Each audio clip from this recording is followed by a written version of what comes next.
¿Qué tal? ¿Cómo están? Buenos días, bienvenidos a la redacción abierta. Son las 12:30 de la mañana en la península ibérica, las 11:30 en las Islas Afortunadas, las Islas Canarias. Alguien pensará que siempre al hacer esta referencia el gobierno de Canarias, gracias Javier, me hace un ingreso en mi cuenta todos los meses. No es así, pero caso de que ustedes, canarios, estén dispuestos, yo siempre estoy abierto a todo tipo de negociación.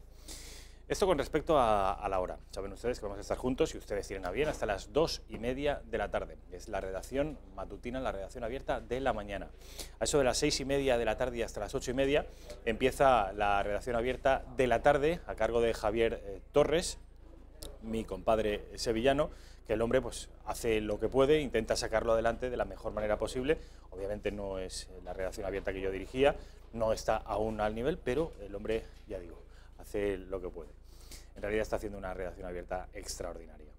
Hoy tenemos invitados, como siempre, de relumbrón, porque saben ustedes que los martes, en esta redacción abierta de la mañana, tal y como venía algo ocurriendo en la redacción abierta de la tarde, tenemos al centinela del misterio, a Carlos Bustos. Vamos a tener también a mis compañeros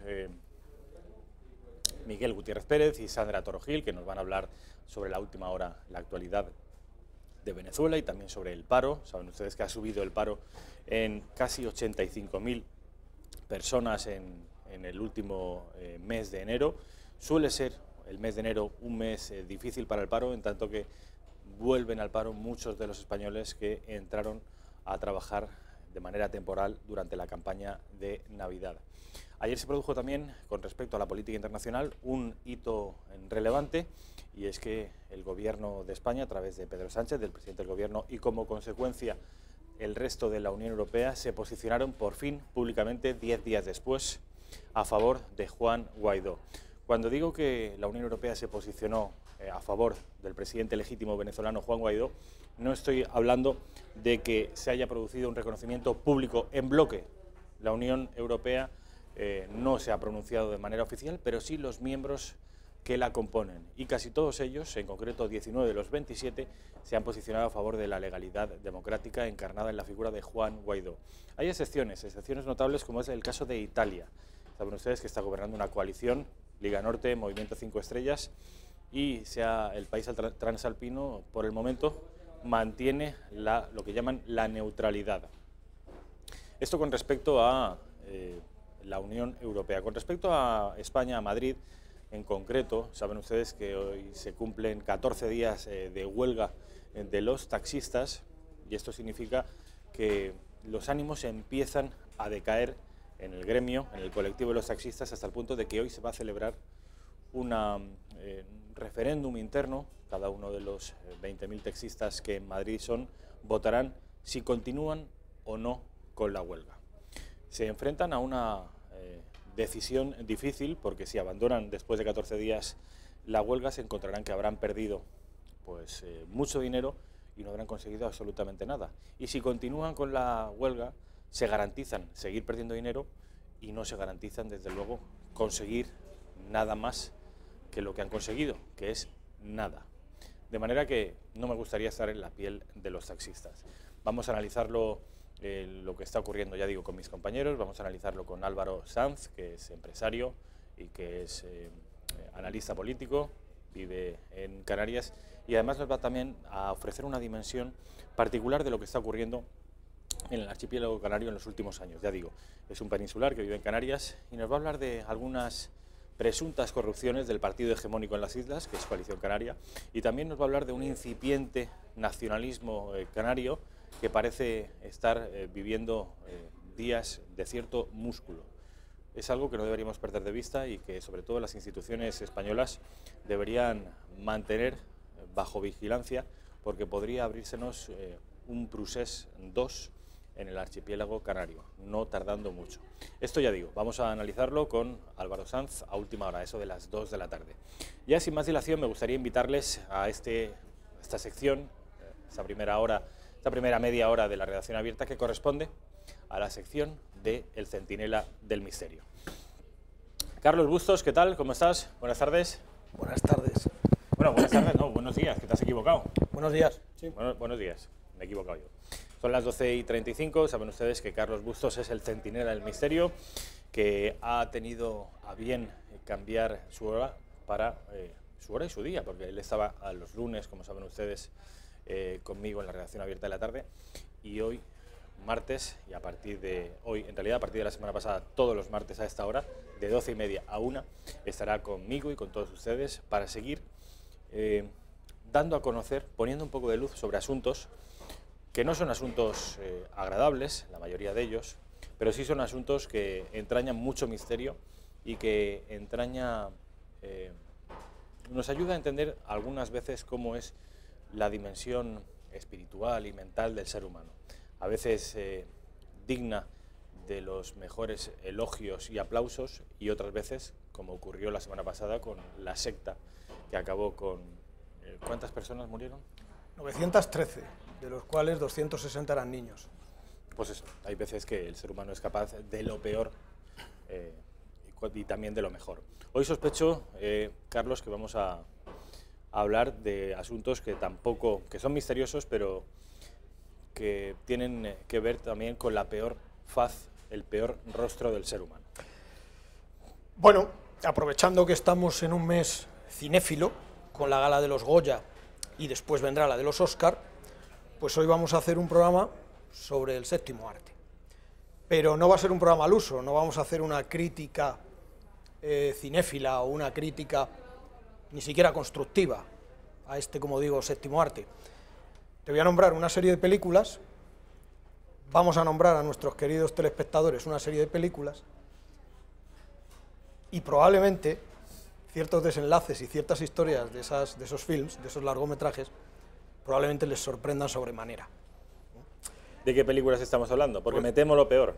Pues mira, vamos a empezar fuerte. ¿Me das permiso para empezar fuerte? Te doy permiso para empezar fuerte, pero ya que has introducido el asunto y ya que hablas de un mes cinéfilo y que el pasado fin de semana se celebraron los Goya, me gustaría que me dieras tu opinión, ahora entramos enseguida en materia, con respecto a los Goya, porque han sido muy controvertidos, no por este discurso de Jesús Vidal y los premios a campeones, que eso es algo que a cualquier español que se precie lo aplaude con entusiasmo, sino algunas referencias a Vox, al feminismo más radical. ¿Tú te sientes representado por nuestro cine? En un 80% no. Y te diré más, la gala de los Goya, para mí, hace tiempo que se convirtió en una gala de reivindicación donde después se entregan premios, cuando tenía que ser al revés. Eso es para mí la gala de los Goya desde hace muchísimo tiempo. Al revés o no, ni siquiera hacerla de reivindicación, porque sabes que puede ser insensibilidades, que el espectador que te ve, que no todos los españoles votan a las izquierdas o a la extrema izquierda, que hay muchos españoles, concretamente la mitad aproximadamente, que no comparten esas tesis. No, a mí me gustaría ver a los reivindicativos y que estaban a favor del aborto, hablar lo que dijo precisamente el premiado sobre tener niños, cuando ahora se están haciendo amniocentesis para comprobar si un niño tiene algún tipo de deficiencia, directamente proceder al aborto. A mí me gustaría saber qué piensan los que están a favor del aborto, que son probablemente el 60 o el 70% de los que había en esa gala, qué opinan si con un tipo de deficiencia física o mental, o ambas, pues ese niño no hubiera nacido. Pues a lo mejor ahora no tendría un Goya por la película Campeones, que fue lo mejor de la gala, sin lugar a duda. Eso se ha comentado mucho, efectivamente, el cinismo, la hipocresía de... Hipocresía absoluta. Yo lo que peor llevo, el cinismo, la injusticia, la hipocresía y las dobles varas de medir. Eso lo llevo fatal. A mí me hubiera gustado, cuando escuchábamos no a la guerra, yo soy partidario del no a la guerra, pero me hubiera gustado también ver en esas galas de vez en cuando un fuera ETA. Me hubiera gustado verlo. Nunca se escuchó. Nunca se escuchó eso. El no a la guerra sí, de hecho se hicieron pegatinas para esa gala en concreto, pero por ejemplo un tema de condenar abiertamente los atentados de ETA en su momento, cuando era un día sí otro también como que nos desayunábamos con noticias de una carnicería, da igual que fueran los hijos de un general, que el propio general, da igual que fuera un coche bomba, que fuera un tiro en la nuca, cobardemente, que es lo que son y es lo que ha sido siempre todos estos etarras. Tampoco vimos el pasado fin de semana ninguna referencia, y menos aún apoyo, ni explícito ni implícito, a la resistencia, a la oposición al régimen dictatorial de Nicolás Maduro. No, silencio absoluto. No, bueno, lo único que ha sonado bastante con respecto a Maduro es la felación que le hizo Évole en televisión, más que una entrevista. Está muy bien, yo hubiera, vamos, es que no tengo la menor duda, Rafa, Yo me hubiera encantado ser Évole y estar en ese set entrevistando a Maduro. Ahí Maduro, pero le tocó a Évole. Para mí me gustó más la de K que al otro presidente reconocido. Muchísimo más, mucho más valor. Y es que no tiene color. A mí me das a elegir entre Kake y me das a elegir entre el follonero, y es que vamos, a ojos cerrados me engancho a Kake a donde sea. Sí, esto vamos a ver, no ahora, pero a lo largo de este programa vamos a tener también la oportunidad de ver a Kake Minuesa entrevistando al verdadero presidente de Venezuela, a Juan Guaidó, cosa que el follonero lo que hizo fue irse a Miraflores y recibir el aplauso de la narcodictadura y ofrecerle los micrófonos de una televisión de ámbito nacional, una televisión europea, para que, en fin, él mismo blanqueara su propia figura. Yo, tal y como dice Carlos Bustos, estoy con mi compañero Kake, porque él sí que es valor, él sí que es coraje, y él entrevistó al presidente que ahora mismo está siendo cercado, amenazado y perseguido, y quién sabe si acabará siendo de facto el presidente de Venezuela. Las fotos que cuelga Kake son por la nariz rota, por decir verdades, y verdades muy incómodas. Las que cuelga el follonero son con terroristas y con dictadores asesinos. Esa es la diferencia de ver el Twitter de uno y ver el Twitter de otro, por ejemplo. Bueno, esto con respecto a lo que ha dado de sí el cine español en la última gala de los premios Goya, que fue la 33ª, la gala número 33. Vamos ahora sí a seguir hablando de cine, pero de un cine, en fin, un cine que entraña cierto misterio y a veces, ya les digo, sobre todo por algunas imágenes que vamos a ver, no particularmente agradable. No, no son agradables, pero también me he cortado, Después de lo de la semana pasada, creo que ha sido bastante bueno. A ver. La primera película de la que te voy a hablar es de 1980. El director fue un italiano, Ruggero Deodato. Fue archiconocida en el mundo, o sea, probablemente una de las películas más malas que se han hecho, pero probablemente también una de las más conocidas. El título es Holocausto Caníbal. Vamos, con eso te digo todo. En Alcoy diríamos, ya me lo has dicho todo. Con eso ya me lo has dicho todo. Yo te cuento que fueron una panda de fumaos, porque tanto el director como los realizadores, como la mitad de los actores eran una panda de fumaos, que en una de esas sesiones de fumadero se les fue de las manos y dijeron, ¿por qué no hacemos una película llamada Holocausto Caníbal, ¿no? Y la película está ambientada en la selva, donde, bueno, pues ellos empiezan una especie de safari por la selva y se encuentran con una tribu de caníbales. Y a partir de ahí, pues bueno, las escenas, ojo, las escenas son excelentes. Fíjate si las escenas son excelentes, Rafa, que al director le costó ser detenido y estuvo muchísimo tiempo detenido. La película causó tal conmoción que estuvo prohibida en más de 50 países. El director hizo firmar a todos los actores. Vamos a ir viendo, si te parece, la portada. Sí, bueno, ya la portada... Con eso ya... La portada ya dice todo, ¿no? Sencillamente una mujer... Tuvo un premio, ¿eh? ¿La portada? No, la película. Algún otro fumado que se puso a votar y no sé, yo creo que le dio la tecla equivocada. Pero tuvo un premio, no sé si de la crítica italiana, de cine de terror, que esto de terror no tiene nada, ¿no? Bueno, pues el famoso director Ruggero Deodato hizo firmar a sus actores, Rafa, un documento donde una vez que se estrenara la película, ellos tenían que desaparecer por completo de la vida terrenal, de la vida pública, ni entrevistas, ni siquiera hablar de la película, desaparecer por completo, durante 12 meses. Esto causó un revuelo porque se llegó a decir de si... De hecho, la demanda que le cae a Deodato, al director, es por utilizar animales vivos auténticos, mutilarlos, matarlos y despiezarlos en directo en la película. Esto es real. Y se llegó a pensar también que las escenas donde mataban a personas eran reales también. Con eso te digo todo. ¿Pero en qué consiste la película? Bueno, pues la película es eso, la película es un grupo de exploradores que se van a la selva. Y estamos viendo escenas. Y con tan mala pata que se encuentran pues con una tribu de caníbales en toda regla, pero caníbales de todo tipo. Caníbales sexuales, caníbales en el amplio sentido de la palabra, en el literal, ¿vale? Y bueno, pues van cogiendo uno por uno, como puedes observar ahí, a todos los miembros de la expedición, y los van violando, los van descuartizando, los van metiendo en calderos, se los van comiendo, a otras las van empalando, y ese es el argumento de la película. O sea, desde el minuto 1, bueno, el minuto 1 no, porque empiezan en la ciudad de origen, donde organizan el safari, se montan en el avión, pum, pum, y llegan, y una vez que llega a la selva, que eso puede ser a partir del minuto 15 de la película, ya no paran. Todas las escenas y muchas fotos que me he cortado muchísimo por la hora en la que estamos, porque son de agárrate y no te menes. Bueno, ya te digo, la película ¿cómo sería?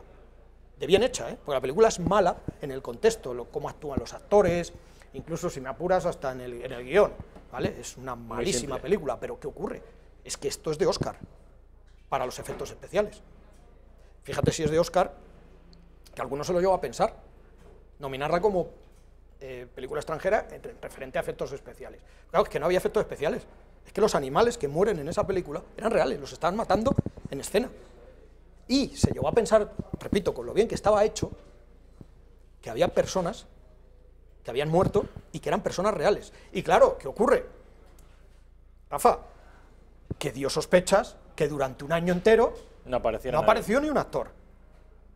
Y eso todavía creó un halo alrededor de la película que llegaron a pensar que era cierto, ¿vale? Ruggiero el director fue detenido, y cuando vio lo que vio, digo, oye, que me estoy metiendo en un berenjenal que implica que no aparecen los actores y que esto me puede llevar a la cárcel. Los actores aparecieron. En el juicio los actores aparecieron, ¿vale? Qué historia, ¿eh? Los actores aparecieron, vieron que todos estaban vivos, incluso pues contaron todos los... No, la verdad es que la portada es bestial. Contaron todos los entresijos, ¿no? Los entresijos y cómo habían hecho la película, vieron que se encontraba bien, explicaron pues eso cómo ha hecho. Bueno, El misterio aún, año 80 hemos dicho esta película, estamos en el 2018. El misterio aún... ¿Qué ha pasado? Sí, voy a subir un poquito el micro. No, ya está. Vale. El misterio aún, de todos los actores, hay una joven que es esa, la de la portada, la empalada. Esa, ahora, después de 1980, todavía no ha aparecido. No se sabe nada, absolutamente nada de ella. 38 años después. 38 años después. Con lo cual, la señora, si vive, tiene 58 o 60 años. ¿Vale? ¿Sabes cuál es la historia? ¿Qué ocurrió? No me digas que la que no existió, esa actriz nunca existió, y que el director utilizó un cadáver auténtico que 20 horas antes había sacado de un nicho para hacer la escena. Quiere decirse que cuando veas la película, que no te la recomiendo, pero si decides ir pasando hacia adelante hasta que encuentres con la escena del empalamiento, verás que es tan sumamente real que parece incluso que está muerta de verdad. Entonces, eso lo han dicho mucho, que no existió esa actriz, existió la actriz, pero que la que estaba empalada nunca fue ni la actriz, ni siquiera un maniquí o unos efectos especiales o un muñeco, fue únicamente eso, que el director, en otra dosis de opiáceos, patrocinados por Sixto Paz, pues decidió, pues eso, expoliar una tumba, coger a una chica de 20 añitos, que llevaba muerta un día escaso, y utilizar un cadáver real para hacer esa escena. ¿Cómo se te queda el cuerpo con el holocausto caníbal? Pues un poco regular, ¿qué quieres que te diga? Pero tampoco estoy muy animado con respecto a lo que se nos viene encima, ¿o es un poco más agradable? Depende, el tema es totalmente diferente. Sí, además esta ya es una película que sí que ha trascendido y seguramente ustedes conozcan todos. Mira, yo solo te voy a decir una cosa. ¿Tú te acuerdas cuando Antonio Gala, un gran dramaturgo y un gran escritor, dijo de Vicente Aranda que había convertido su novela, La Pasión Turca, en una historia de encoñamiento? Que había convertido que coger su novela y adaptarla en un guión cinematográfico, que si lo llegas a ver si lo llega a saber Antonio Gala, no lo autoriza. O sea, eso salió Antonio Gala públicamente cuando vio el estreno de La Pasión Turca, con Ana Belén. ¿Te acuerdas de esa película? Bueno, o sea, Antonio Gala le metió palos para hacer un fuerte a Vicente Aranda. Bueno, pues algo parecido hizo el gran Bernardo Bertolucci con El último tango en París. Una película, en mi opinión, bien hecha, en mi opinión, bien realizada, con una gran fotografía, con dos grandes actores, María Schneider y Marlon Brando. Sí. ¿De qué podemos hablar de María Schneider y Marlon Brando? Y no sé si también recibió premios esa película. Yo creo que en el Festival de Cannes, en el Festival de Venecia, algún premio no llegó... A tener Oscar. No llegó a tener... Yo creo que no llegó ni siquiera a estar nominada como mejor película extranjera. ¿Vale? Pero sí es cierto que la película tuvo una fama terrible porque además el director era Bernardo Bertolucci. No era un cualquiera. Y los actores eran... María Schneider solo tenía 19 años, era menos conocida, pero Marlon Brando tenía 48 años, estaba en esa madurez cuando había hecho... acababa de hacer, esto fue año 72 me parece. Aún no había hecho El Padrino. No, pero estaba a puntito ya de hacer Superman, que hacía de padre de Superman en la número 1. O sea, Brando estaba en buena posición. Sí. Y además tenía esa edad de 48, 50 años, donde los hombres estamos pasando la mejor etapa. Aquí, el que no se consuela es porque no quiere. Pero sí que es verdad, que es verdad que el hombre en esa época aún está en un fulgor sexual importante, ¿no? Sexual, intelectual... De todo tipo. De todo tipo, porque, bueno, claro, como estamos hablando del último Tamo en París, pues te ha traicionado el subconsciente o el inconsciente. ¿Qué te ha traicionado? El subconsciente. Lo dejamos en eso. Sí. Vale. Bueno, hace 6 años, el grandísimo Bernardo Bertolucci, decir que ha muerto hace 2 meses y medio, ¿no? Además, hace 6 años... Yo creo que la historia que nos vas a contar tiene que ver con la muerte de Bertolucci, porque a raíz de la muerte volvió a salir ese asunto. Me vas a hablar de una violación. Te voy a hablar de una violación, pero además con datos y nada de presunta. Porque hasta que murió Bertolucci todo el mundo parecía que... Salvo una actriz, que ya te daré el nombre, que se atrevió y fue dura con Bertolucci y con Brando, ¿vale? Todo el mundo hablaba de presunto. Pero a la gente se le ha olvidado que hay una entrevista que dio María Schneider al Daily Mail en 2007, donde canta la traviata y lo dice bien clarito. De presunción nada. Y de presunción nada. Y la historia la cuenta María Schneider literal, y yo tengo aquí cómo la cuenta y yo tengo aquí cómo ocurrió de la boca de María Schneider, y que nunca negó Bertolucci y nunca negó Brando. ¿Vale? En el año 2007, Rafa, cuando María Schneider es entrevistada en el Daily Mail para hablar de esto, ¿vale? Bertolucci vivía, Brando creo que vivía, la familia de Brando desde luego vivía. Y nadie denunció a María Schneider por estas declaraciones. Vamos, a blanco mí me y en dicen, botella. a mí o amarillo y en tarrina, mantequilla, ¿vale? Y de eso vamos a hablar. A ver, pon en contexto. El último La famosa Tango en París, escena... ahí están los dos actores protagonistas. Brando a la izquierda, bueno, el de la izquierda era el de barba, un tal Rafa Huesca. Brando a la izquierda y María Schneider solo 19 añitos, ¿vale? María Schneider rueda la secuencia de la mantequilla, famosa de la mantequilla, donde se utiliza esa mantequilla no para las tostadas, sino como lubricante para sodomizar a la actriz. El propio Bertolucci hace 6 años reconoce en una rueda de prensa que tanto Brando como él engañaron a la actriz. María no sabía que iban a hacer esa escena, lo desconocía por completo, ¿vale?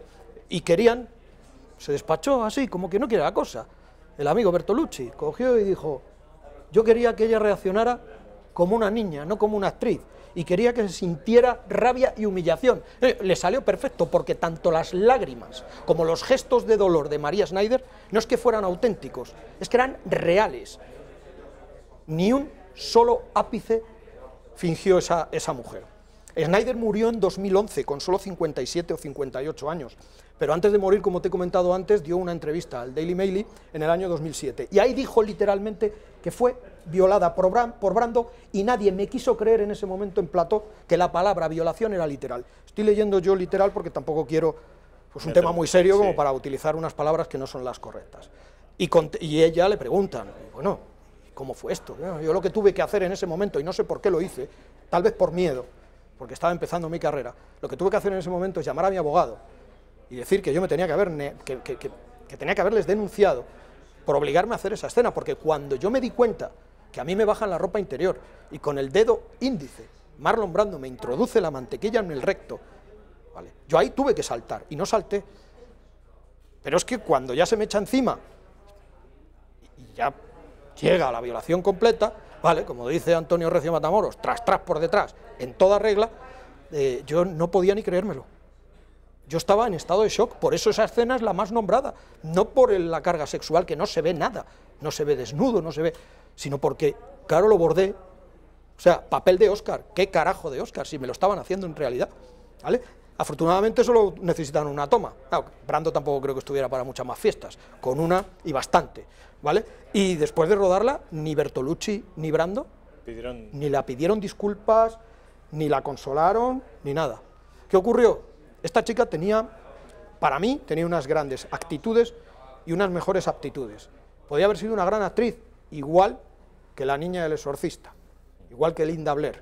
Bueno, pues María Schneider, a raíz de lo que ocurrió en esa escena de la mantequilla, Rafa, jamás. De hecho, drogas, alcohol, varias veces detenida, hizo varias películas después, pero ¿cuándo has oído tú hablar una película donde María Schneider, papel secundario, ni de reparto siquiera, no te voy a decir figuración, pero ni de reparto siquiera, un papelito de 4 frases, alguna película con un poquito más de protagonismo como actriz de reparto, pero jamás se volvió a hablar de María Schneider, depresiones, bueno, ya te digo, hasta el punto de que murió muy joven, sí, murió con 57 años, poco antes de que en el 2007 cantara todo lo que cantó en el Daily Mail. No sé si sabían ustedes de esta historia, yo la conocí hace muy poquito, un par de meses, cuando murió Marlon Brando. No, murió Bertolucci. Bertolucci, mira, te voy a decir, murió Bertolucci el 26 del 11 del 2018. O sea, hace nada. Sí, hace 2 o 3 meses y volvió a aparecer esta historia, pero la daban como, en fin, como presunta historia, pero yo no sabía que esta mujer había... en el Daily Mail, en 2007, y lo del dedo primero introduciendo la mantequilla, lo contó literal, y todo está en ese Daily Mail, la hemeroteca está ahí, no falla. ¿Vale? Jessica Chastain... Esto, afortunadamente, hoy una mujer no lo hubiera tolerado ni lo hubiera permitido, afortunadamente, como digo. De hecho, fíjate lo que ha ocurrido con Weinstein. Por eso. Un tío con 300 nominaciones a las estatuillas y 80 Oscar que ha ganado su productora, está fuera de la academia. Ahora, a mí me gustaría saber, es verdad que se lo merece el cerdo este de Weinstein. No, por supuesto. Perfecto. Pero tú sabes que no está fuera de la academia Bill Cosby y tiene más de 60 acusaciones de violación a mujeres. Sí. Tú sabes que no lo está Dustin Hoffman. Tú sabes que tampoco lo está Roman Polanski, mi amigo Roman Polanski, que no puede entrar, no pudo ir a recoger un Oscar por el pianista a Estados Unidos, porque si entra lo detienen, y si pisa el estado donde cometió ese abuso a menores Roman Polanski en los años 70, sería cadena perpetua. Pues no está fuera de la academia Roman Polanski. Este sí, ejemplarizante, ¿no? La justicia, ¿qué tiene que ser? ¿Justa o ejemplarizante? Porque si tiene que ser justa, pues la Pantoja no tenía que estar en la cárcel, no tenía que haber ido a la cárcel. Cristiano Ronaldo y Messi sí, por importe y por cantidades sí. Sobre todo Messi. Bueno, para mí Messi es el mejor jugador del mundo. ¿Y tú eres del Madrid? Hasta la médula. Y esto no se puede decir, esto me lo dices luego aquí estamos viendo el carnet del Real Madrid. De un señor, Carlos Bustos Pérez, que dice que Messi es el mejor jugador del mundo. Estas cosas entre madridistas nos las decimos cuando venga la publicidad, pero no lo digamos en público. Nada, tú no te preocupes por eso, además te voy a enseñar otra cosa. Mira, eso para que a nadie se le... por si acaso. Partido contra... ¿jugaste? Hombre, pero ya que te quede claro, con que yo piense que Messi es el mejor jugador del mundo, y de toda la historia, por encima de Zidane, de Di Stéfano, Maradona y Cristiano, para mí, en mi opinión, ¿vale? Soy madridista hasta la médula y mi número de socio es bajísimo. ¿Y uno puede ser madridista y reconocer a Messi como el mejor jugador del mundo? Uno puede ser madridista, objetivo y coherente. No, ¿vale? Desde luego. Y bueno, ya puestos a tirar, toma, hombre, si es que no me importa. ¿Dónde está la cámara? A ver, vamos a poner la cámara porque aquí tenemos el carnet del Partido Popular de Carlos Bustos Pérez. Claro, el número de afiliado, venga. 30 de junio de 2009.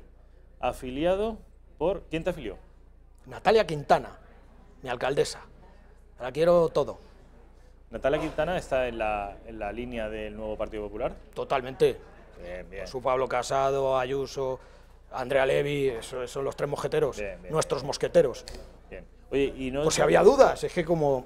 Y así ya zanjamos, ¿vale? Ya no hablamos más ni del Madrid ni del PP. Una última pregunta, ¿el fenómeno Vox qué te parece? Pues es un fenómeno necesario. Además, a ver si los demás se ponen un poquito las pilas y se dan cuenta de que España y las costumbres españolas y lo que significa España en el mundo desde hace más de 500 años es algo importante. Es algo importante, no es banal. ¿Vale? Pues es un fenómeno y no un mal necesario, como dicen algunos compañeros del PP. No un mal necesario, compañeros del PP, no. Un bien necesario, un fenómeno necesario. Para España y para el PP también, fíjate, que le va a venir muy bien. Periodista, madridista y hombre de centro-derecha, conservador, liberal, ¿no? Así os gusta llamaros. Tú llámame lo que quieras, si tú crees conveniente eso. Escúchame, te decía que podemos pasar Sí, tercera. Hemos hablado de Holocausto Caníbal, hemos hablado de... Tengo que terminar con Jessica Chastain. Jessica Chastain abandera un poco el feminismo dentro del cine norteamericano, sí. Y te voy a leer un tuit literal de Jessica Chastain. No me ha fallado la traducción, estoy seguro, pero te voy a decir: a toda la gente que adora la película El último tango en París, que sepáis que estáis viendo a una chica de 19 años siendo violada por un hombre de 48. El director planeó el ataque, la escena de la mantequilla fue real y en contra de la voluntad de la joven actriz. Lo que te decía antes, esto es un tuit de Jessica Chastain, una gran actriz y muy conocida, pelirroja, que ha hecho un montón de películas importantes, ¿vale? Ahí estamos viéndola. Esa es Jessica. Nadie se ha querellado con Jessica. No se ha querellado Bertolucci, no se ha querellado la familia de Bertolucci, no se ha querellado nadie, no se querelló nadie con María Schneider en 2007 cuando lo contó literal y con pelos y señales en Daily Mail. Blanco y en botella. Sí. Y por si acaso hay dudas, aquí está, ¿cuál es mi cámara? A ver, para que lo vean los espectadores. A ver si no lo pueden ver. Que no nos inventamos nada. ¿Qué dice? Bueno, pues déjamelo y te lo digo. Bueno, hay un anuncio de La Razón, sí, donde la actriz María Schneider denunció haber sido violada y humillada en una escena de sexo en El último tango en París. Esto está publicado por La Razón en 2018. Bueno, pues... y si lo dice La Razón, pero no solo eso, sí. Ahí creo que hemos visto fotos del último tango en París, El País, El Español, todos han ido caso que fue real. Que fue real. Y sobre todo si esto hubiera sido ninguna leyenda urbana. Hubiera arremetido con toda la artillería legal disponible, que para esa gente es mucha. Totalmente de acuerdo. Más cosas. El caso de David Carradine. ¿Te acuerdas de David Carradine? Este es Kung Fu. Kung Fu. ¿Te gustaba, no? Este se murió haciendo cosas raras, ¿no? Este se murió, pero no haciendo Kung Fu. No haciendo Kung Fu, ¿no? En 2009. Murió en Bangkok. ¿Vale? La policía se lo encontró con desnudo en la habitación de su hotel, con una cuerda atada al cuello. Este debía ser, más que experto en artes marciales, pienso que debía ser marinero. Y te voy a explicar por qué. Porque una cuerda atada al cuello. Del cuello hace como un calabrote, que es un nudo marinero muy difícil de hacer, y lo lleva hasta los genitales. De los genitales hace como una amarra, ¿te acuerdas los jerseys que llevábamos de jóvenes, nudos y amarras? Sí. Bueno, pues hace como una amarrita de esto, de dos lazos, muy bien hecho, y lo engancha al armario. Y así apareció. Están las fotos. Las he pixelado el cuerpo hemos manchado el cuerpo de David Carradine, pero para que veas que en un hotel de Bangkok ocurrió eso. Mira, no hubo rastro de lucha, Rafa, no hubo rastro de lucha. Con lo cual, la habitación encima estaba cerrada por dentro, con lo cual tenía que estar solo. No tenía ni una señal, ni magulladuras en el cuerpo. Y las Anda, mira, Kung Fu.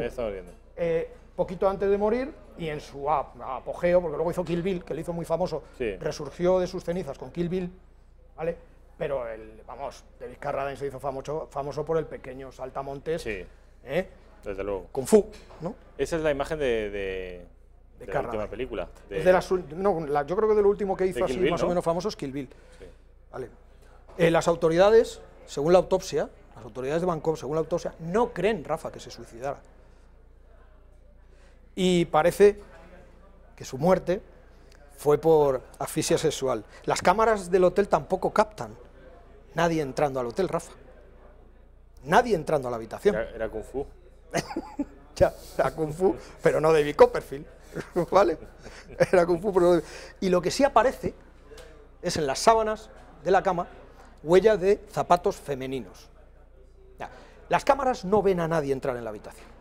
La puerta de la habitación estaba cerrada por dentro. Él aparece atado, ya te digo, experto en náutica, nudos marineros, con una cantidad de nudos, calabrotes, amarras, nudos marineros, digno de... Qué prácticas sexuales más extrañas, ¿no? Sí, coincide el orgasmo con la asfixia y por lo visto aquello es el imperio de los sentidos, por lo visto, ¿eh? Algunos testigos, eso sí, dicen que esa misma noche le ven en un local de Alterne, ¿vale? Y vuelvo a decirte, voy a leer literalmente lo que dice el abogado lo que dijo, después de todo esto, lo que dijo el abogado de Carradine. El abogado de David Carradine dijo que fue asesinado por los seguidores de una sociedad secreta relacionada con las artes marciales porque Carradine, estaba a punto de revelar sus actividades clandestinas y criminales. No sabía yo que David Carradine estuviera metido en esos jaleos además, ¿vale? ¿A qué te recuerda? ¿Me recuerda a los Kennedy? No, no. Los Kennedy también eran Más aficionados. terrenal y más cercano. Ah, bueno, sí, a Mario Biondo. Bueno, Mario Biondo, vamos a ver, Mario Biondo no... Supuestamente... Eso te iba a decir, con todas las presunciones posibles. A Mario Biondo se le ve en un local de Alterne, la noche antes de morir. A Mario Biondo parece ser que desaparece porque dicen que en su ordenador descubrió algo, alguna trama. También coincide. A Mario Biondo supuestamente se ha hablado de asfixia sexual también, que se le va de las manos. Hombre, cierto paralelismo hay, ¿no? Sí, Pregunto. eso parece, siempre que demos por buenas, por supuesto, las teorías que circulan en torno a Mario Biondo. Sí, aquí el único valiente que ya le han dicho que me va a caer una demanda por insistir en lo de la asfixia sexual, el único valiente he sido yo, y yo me mantengo, yo estoy convencido, supuestamente, y como es mi opinión, si dar una opinión y poner la palabra supuestamente me implica una demanda, la acepto con los brazos abiertos, que me venga y después nos veremos en los tribunales con Santina o con quien sea, me da exactamente igual, pero yo sigo pensando, primero, que no se suicidó, segundo, que tampoco le mató nadie ni el entorno de Raquel Sánchez Silva, pero sí que estaba depresivo, sí descubrió algo grave que le iba a afectar en su vida, y esa noche que estaba en un supuesto club de Alterne, pues a lo mejor se le fue un poquito de las manos la juerga. Esa es mi opinión. ¿Eso es motivo de demanda? Tengo un par de abogados muy buenos. Bueno, vamos, nos queda muy poquito tiempo. Pues ese poquito tiempo en te 3 minutos, rápidamente. En 3 minutos, pues mira. ¿Tú te acuerdas quién era Rodolfo Valentino? Sí, no lo vi, pero sé quién es. No lo viste tú ni mi abuelo casi, porque murió muy joven con 31 años en la década de los años 20, cuando el cine era mudo. Pero tú sí que eres de esa época. Sí, pues con tu prima, ¿te acuerdas? Con una prima que tienes tú, que es coja, y que ya hablamos de ella hace un par de programas. ¿Quieres que lo hagamos en 3 minutos o lo dejamos para la semana que viene? No, yo creo que merece la pena, porque eso es lo del anillo, ¿no? Merece la pena muy mucho, porque luego te voy a preguntar otra vez a qué te recuerda el caso este. Mira. Pero haz una introducción simplemente. Sí, Rodolfo Valentino. Lo vemos la semana que viene, ¿eh? ¿O qué? No, pero si tardo 3 minutos. Ah, venga. Si me dejas 3 minutos de verdad, tardo 3 minutos. Rodolfo Valentino compra un anillo, y compra un anillo que lo denomina el ojo del tigre. Era precioso, era un anillo precioso, y el día que lo estrena, ahí está Rodolfo, y ahí veremos ese anillo.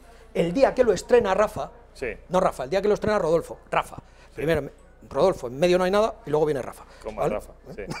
El día que lo estrena, cena con un gran amigo que le dice, ojo, que acabo de tener una imagen, como un déjà vu, en el que apareces muerto, Rodolfo. Y me la ha dado esa imagen, me la ha dado ese anillo.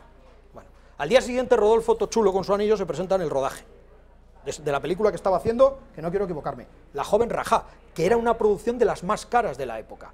Bueno, pues esa producción se convirtió en el mayor fracaso de la historia del cine interpretado por Rodolfo Valentino.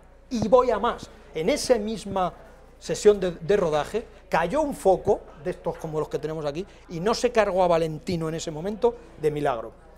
Después de eso, en los 3 años siguientes, 4 años siguientes, 5 años siguientes, Rodolfo Valentino no tuvo ni un éxito más. Desde los 25 años que compra el anillo, no tuvo ni un éxito más, todos fueron fracasos.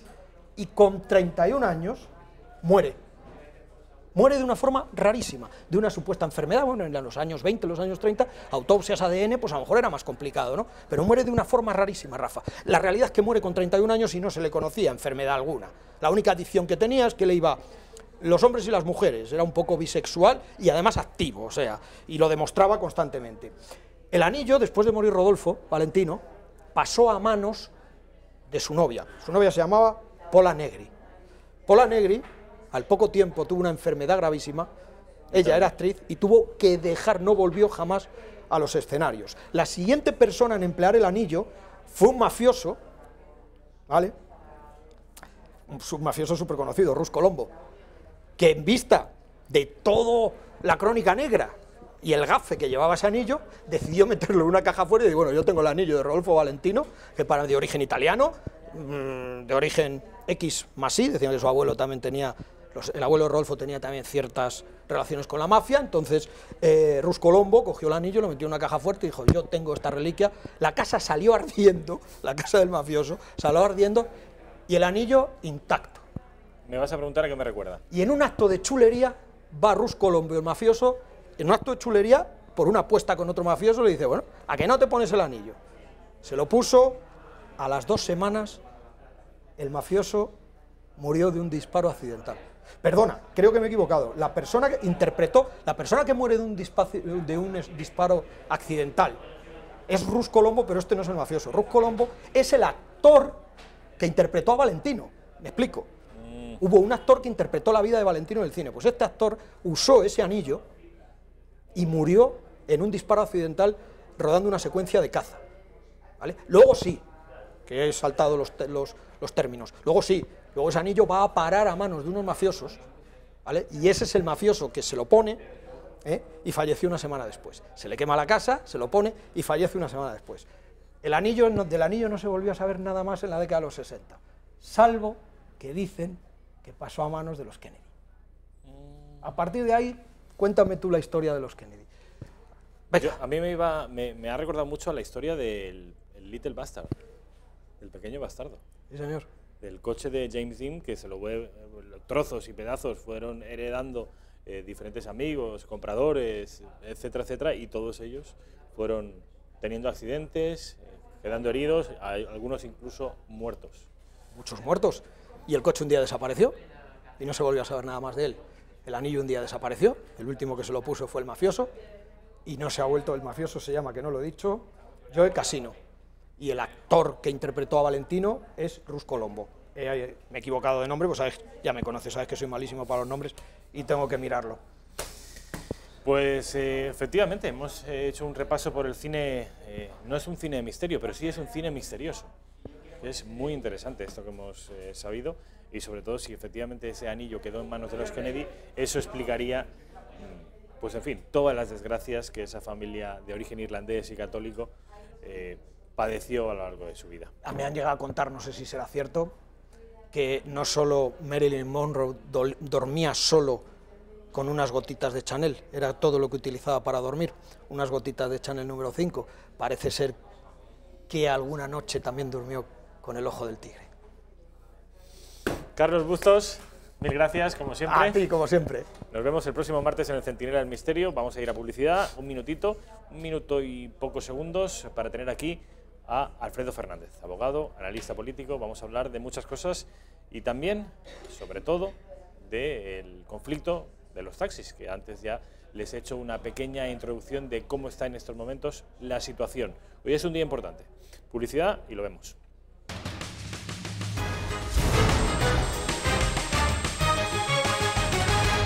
Bueno, es la 1:15 de la tarde, las 12:15 en Canarias, tal y como les decía, tal y como les prometía, Alfredo Fernández en la redacción abierta de la mañana. Alfredo, ¿cómo estás? ¿Qué tal? Encantado de estar.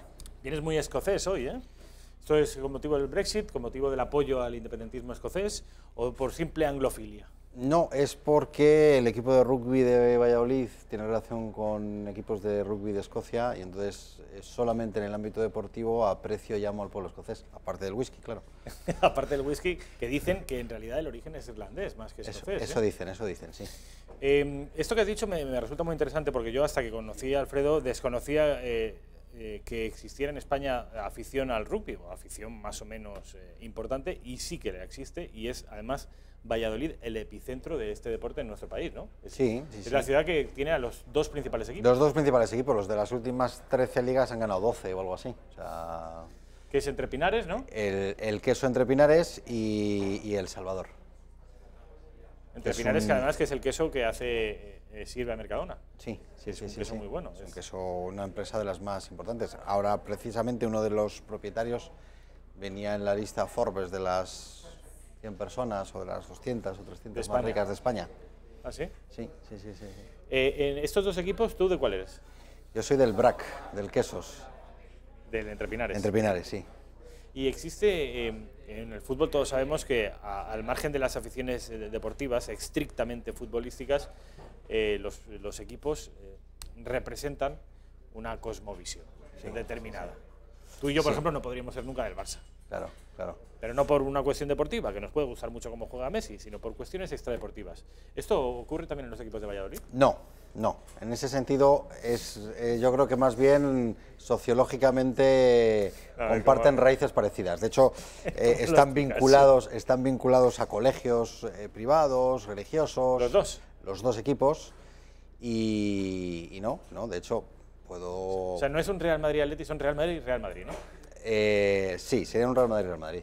Sí, serían dos equipos muy a la par, con filosofías muy parecidas, dos equipos ganadores, triunfadores.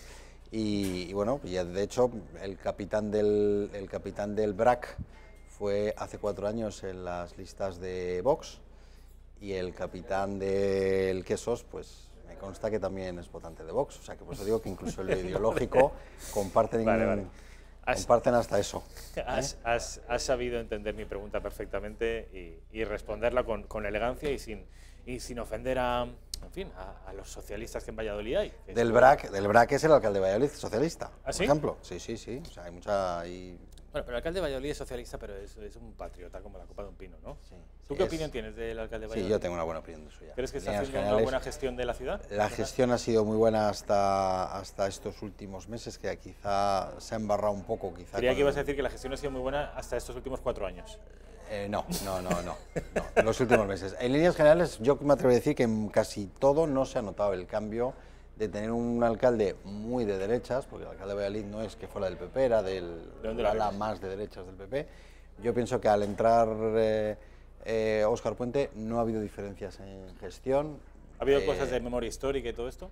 No, de hecho ha habido que se ha opuesto a... El Real Valladolid tiene su escudo la laureada de Franco, igual que el escudo de Valladolid, y sus intervenciones han sido en la línea de que, bueno, pues que le parece un tema irrelevante y que no deja de ser, en cierto modo, pues una huella de la historia. Es decir, no podemos reinventar lo que sucedió en Valladolid hace ya casi 100 años. Todos hemos visto además al actual alcalde de Valladolid llorar escuchando el himno nacional de España. Precisamente en la final de la Copa del Rey de rugby entre los dos equipos de Valladolid, que fue en el Estadio José Zorrilla, y efectivamente pues ahí estaba.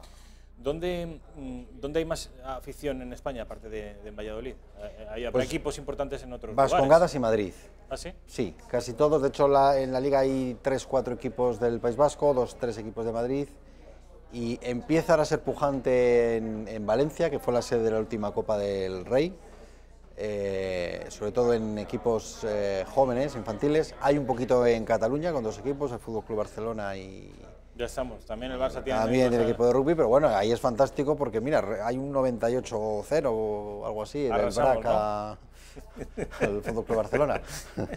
Vamos a pedir disculpas a nuestros espectadores que sean del Barça, pero es que aquí hay 2 madridistas muy madridistas. ¿Hay espectadores del Barça en esta...? En Intereconomía, ¿se puede ser de derechas y españolista y ser del Barça? Yo creo que lo tienen un poco difícil. Pero en fin, lo respetamos, desde luego que lo respetamos. Ya han escuchado incluso al anterior madridista que precedía a Alfredo en este sillón, en esta silla, que a pesar de ser madridista reconocía en Messi al mejor jugador contemporáneo y no solo, también de la historia. Bueno, vamos a pasar ya a meternos en harina, porque quiero que veas, quiero que hablemos de los taxis, porque tu intervención anterior, la semana pasada, fue muy aplaudida. Hiciste una defensa... yo creo que muy bien argumentada del colectivo de los taxis, que sorprendió a muchas personas, pero que yo me estoy encontrando con opiniones muy similares a la tuya en personas ideológicamente muy similares a la tuya, a perfiles muy similares al tuyo, de manera que no es tan extraño. Una persona que sea de derechas no tiene necesariamente que abogar por los vehículos de los VTC, que es el acrónimo. ¿Cuál es? ¿Vehículos de transporte comunitario? No. VTC. En fin, Uber y Cabify, ya saben ustedes. Bueno, antes de hablar de los taxis, de este conflicto que hoy llega a sus 2 semanas, cumple 2 semanas y que además los taxistas van a votar, hoy es un día muy importante. ¿Sí? Si te parece, vamos a hablar ya de los taxis y luego te pondré una encuesta que quiero que veas y que me la comentes. Siempre que tenemos encuestas, a mí me gusta que Alfredo nos dé su opinión porque él es muy aficionado al análisis demoscópico. Los taxistas hoy van a votar, creo que son 20.000 taxistas en todo Madrid, corrígeme si me equivoco. Sí, sí.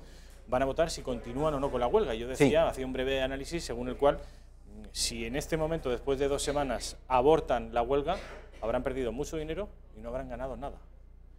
Pero, si continúan con la huelga, se garantizan seguir perdiendo dinero y no se garantizan ganar nada. Sí. Están ante un desafío importante, Alfredo. Sí, sin duda. Sin duda, hombre, yo en cierto modo, y como comprenderás, no hablo en representación de nadie, de ninguna asociación, ningún colectivo, sino solo doy mi simple opinión. Creo que vería positivo el que cesaran la huelga, sobre todo desde el punto de vista también que al final no podemos olvidarnos que aquí hay una gran batalla que es la de la opinión pública. Entonces, su situación en cierta medida pues hoy está perjudicando a personas. Yo, sin ir más lejos, después de este programa, junto al que tengo a mi izquierda, nos vamos a ir a comer y tendremos que irnos en metro, porque probablemente no podemos ir en taxi, con lo cual pues está generando ciertos trastornos, ¿no? Entonces yo soy partidario que en líneas generales creo que deberían plantearse la posibilidad de cesarlo, con independencia que se pueda retomar o retomarla de otra manera. Sí que es verdad que yo es un tema que aparentemente, más allá de la formación que puedo tener, tanto jurídica como filosófica, en cuanto a planteamiento de lo que debe ser una organización de un Estado, de una ciudad o de un servicio público, tenía una opinión, pero ahora más que una opinión tengo una información, porque a raíz del programa del otro día quise informarme. Entonces lo primero que quise hacer es que Uber y Cabify, ya que dice que pagan muchos impuestos, he querido ver cuántos impuestos pagan. La única empresa que tiene Uber en España y que por tanto tributa en España paga 53.000 euros. Eso es todo lo que aportan en el impuesto de sociedades Uber y Cabify. ¿Cómo es posible esto? Sí, resulta que cuando tú utilizas esta aplicación de Uber, lo que estás pagando es a Uber, que tiene su sede en un... ¿53.000 al año? Al año. ¿Cómo vas a pagar esto? No, eso es... Yo lo que invito es a que Uber o Cabify nos aporten otros datos al margen de los que he podido yo encontrar a través del registro mercantil. Yo los datos que he encontrado es que la única empresa de Uber que tributa en España, otra cosa son las VTCs, otra cosa son las concesiones de las VTCs y los particulares o empresas que tienen VTCs que sí tributan en España. Pero lo que es Uber como tal tributa 53.000 euros. Esa es una realidad incuestionable, salvo que me la acrediten. Yo es lo que he encontrado, porque hay mucha opacidad, porque lo normal es que todas las empresas tienen portales de transparencia donde publican sus cuentas y donde, bueno, pues son de libre acceso. Yo es que no he podido hacerlo de otra manera. Pero una cosa más importante. Yo he cogido el otro día un Uber y he pedido una factura. He dicho, voy a pedir una factura. Por cierto, este Uber costó, porque como estos actúan por necesidad, o sea, quiero decir, a diferencia de un taxi, para que nos entendamos todos, siempre te van a cobrar lo mismo. Hombre, va a variar si vas al aeropuerto, va a variar si es por la noche, va a variar si sales de los límites de Madrid, pero son cosas concertadas que sabes, porque están preestablecidas. Estos señores tienen unas tarifas que tienen que ver, pues dependiendo pues, del mercado, dependiendo de... Es decir, no conocemos realmente cuáles son las tarifas. Un trayecto que a mí en taxi me cuesta 11 euros, que lo he cogido varias veces. En Uber me costó el otro día 12,81. Luego, primer mito, no es más barato. Costó más que un taxi. Segunda cuestión, pido la factura y aquí la tengo y te la puedo mostrar. No me identifica el CIF de la empresa que me lo emite, no me identifica lo que pagan de IVA, no me identifica absolutamente nada. Por contra, si acudimos a un taxi, igual que no lleva traje, igual que no te da botellita de agua, pues te da un ticket de maquinita de los tickets como los de toda la vida, de un bar o de un... Pues este es el ticket que me ha dado un taxista, donde podemos comprobar sin ningún género de dudas. Este es el ticket que viene incluido, aquí lo veo para que lo veas, su nombre completo, su número de licencia, su DNI, el NIF y lo que estás pagando de IVA. Eso es verdad. Esa es una realidad. Eso es una realidad incuestionable. Doy fe. Por tanto, el primer debate, que yo por eso entiendo, a ver, me gusta mucho porque he escuchado mucho, es verdad que hay una cosa que no me gusta y a los taxistas que nos ven muchos y sé que aplaudieron muchos mi intervención, es verdad que a mí había algunas actuaciones de Tito Álvarez, por su exceso de politización y su proximidad a Podemos, que no me gustan y que creo que es un camino equivocado. Les perjudica, ¿eh? Pero hay otros representantes, está Miguel Funes, por ejemplo. Miguel Funes es una persona que yo siempre que lo he visto en televisión, la primera vez que coincidí con él fue en un programa precisamente en esta casa, en El Gato al Agua, este verano. Estaba yo, ¿no? Que estabas tú de presentador en ese programa. Pues me parece que es una persona absolutamente cabal, razonable, que sabe que hay cosas que los taxistas tienen que cambiar y mejorar, pero es perfectamente conocedor que hay otras, que es que, para que nos entendamos, nos encontramos ante una situación donde las reglas son absolutamente injustas. No se puede permitir que los taxistas puedan trabajar 7 días y los Uber puedan trabajar 7. No se puede permitir que se salte la ley tributaria. Sí, que se salte la ley tributaria porque es demencial, por ejemplo, que cualquier empresario, cualquier autónomo sabe cuando tiene una inspección de Hacienda que si no viene identificado el CIF, el nombre, la cantidad desglosada de IVA, esa factura no te vale, y que resulta que las facturas que te dan o que te descargas de la propia aplicación, pues no viene ni detallado IVA ni identificado absolutamente nada. Todas estas cuestiones hacen que, evidentemente, no me meto en la parte de autocrítica que deben hacer los taxistas para mejorar su servicio, pero sí creo, y ahí defiendo el libre mercado, que esto no es libre mercado. Es una situación de absoluta falta de reglas de juego idénticas. Unos señores tienen unas reglas de juego muy estrictas y otros señores simplemente no tienen reglas de juego. Hay un caso en Australia, que es una demanda colectiva, que va a costar mucho dinero al Ayuntamiento de Sydney, que presentaron los taxistas contra Uber, y si no me equivoco, por los datos que he leído, ha sido la mayor indemnización que ha tenido que pagar el Ayuntamiento de Sydney a un colectivo. En España es verdad que no existen las demandas colectivas, serían demandas individuales, pero desde luego hay que establecer algún mecanismo de compensación a los taxistas si continúa la implantación tal y como está. Y luego tiene que haber una regulación de Uber y Cabify, pues que mantenga un mínimo de igualdad a la hora de trabajar. Es inaceptable, por ejemplo, que un señor esté en un taxi en la puerta de un hospital haciendo un servicio público, estar en la puerta de un hospital que para llevar a un enfermo que luego lo lleva a su casa, o que le lleva a un laboratorio a hacerse un análisis de sangre, y que las reglas de competencia sean que un señor con una aplicación, según está bajando el ascensor, llama a un Uber que coincide que pasa por esa calle, se sube y se monta. Oye, perdone, eso tiene que estar concertado con un tiempo mínimo. Yo no digo que tenga que ser 1 hora, ni digo que tenga que ser 15 minutos, ni digo que... No sé cuál tiene que ser la regulación. Lo que digo que es manifiestamente injusto que un señor tenga que estar esperando quieto en su coche para prestar dicho servicio a miles de españoles durante muchos años, para que ahora un señor pase directamente por ahí con el coche para llevarle, sin saber si paga impuestos, sabiendo seguro que el 25% se tributa fuera de España, y encima pues perjudicando a un colectivo que en la mayoría de ellos son españoles trabajadores que han sacado sus familias. Quiero que veas la reclamación de los taxistas a la Comunidad de Madrid pidiendo al señor Garrido que ceda al Ayuntamiento la regulación de los VTC, que por cierto son vehículos de transporte con conductor. Me lo acaban de chivar por el pinganillo. Bueno, pues eso es lo que reclaman al señor Garrido el colectivo del taxi. También en medio de comunicación aparece que desde el Ayuntamiento de Manuela Carmena estaban dispuestos a regular todo aquello que la comunidad les habilitara en función de sus competencias.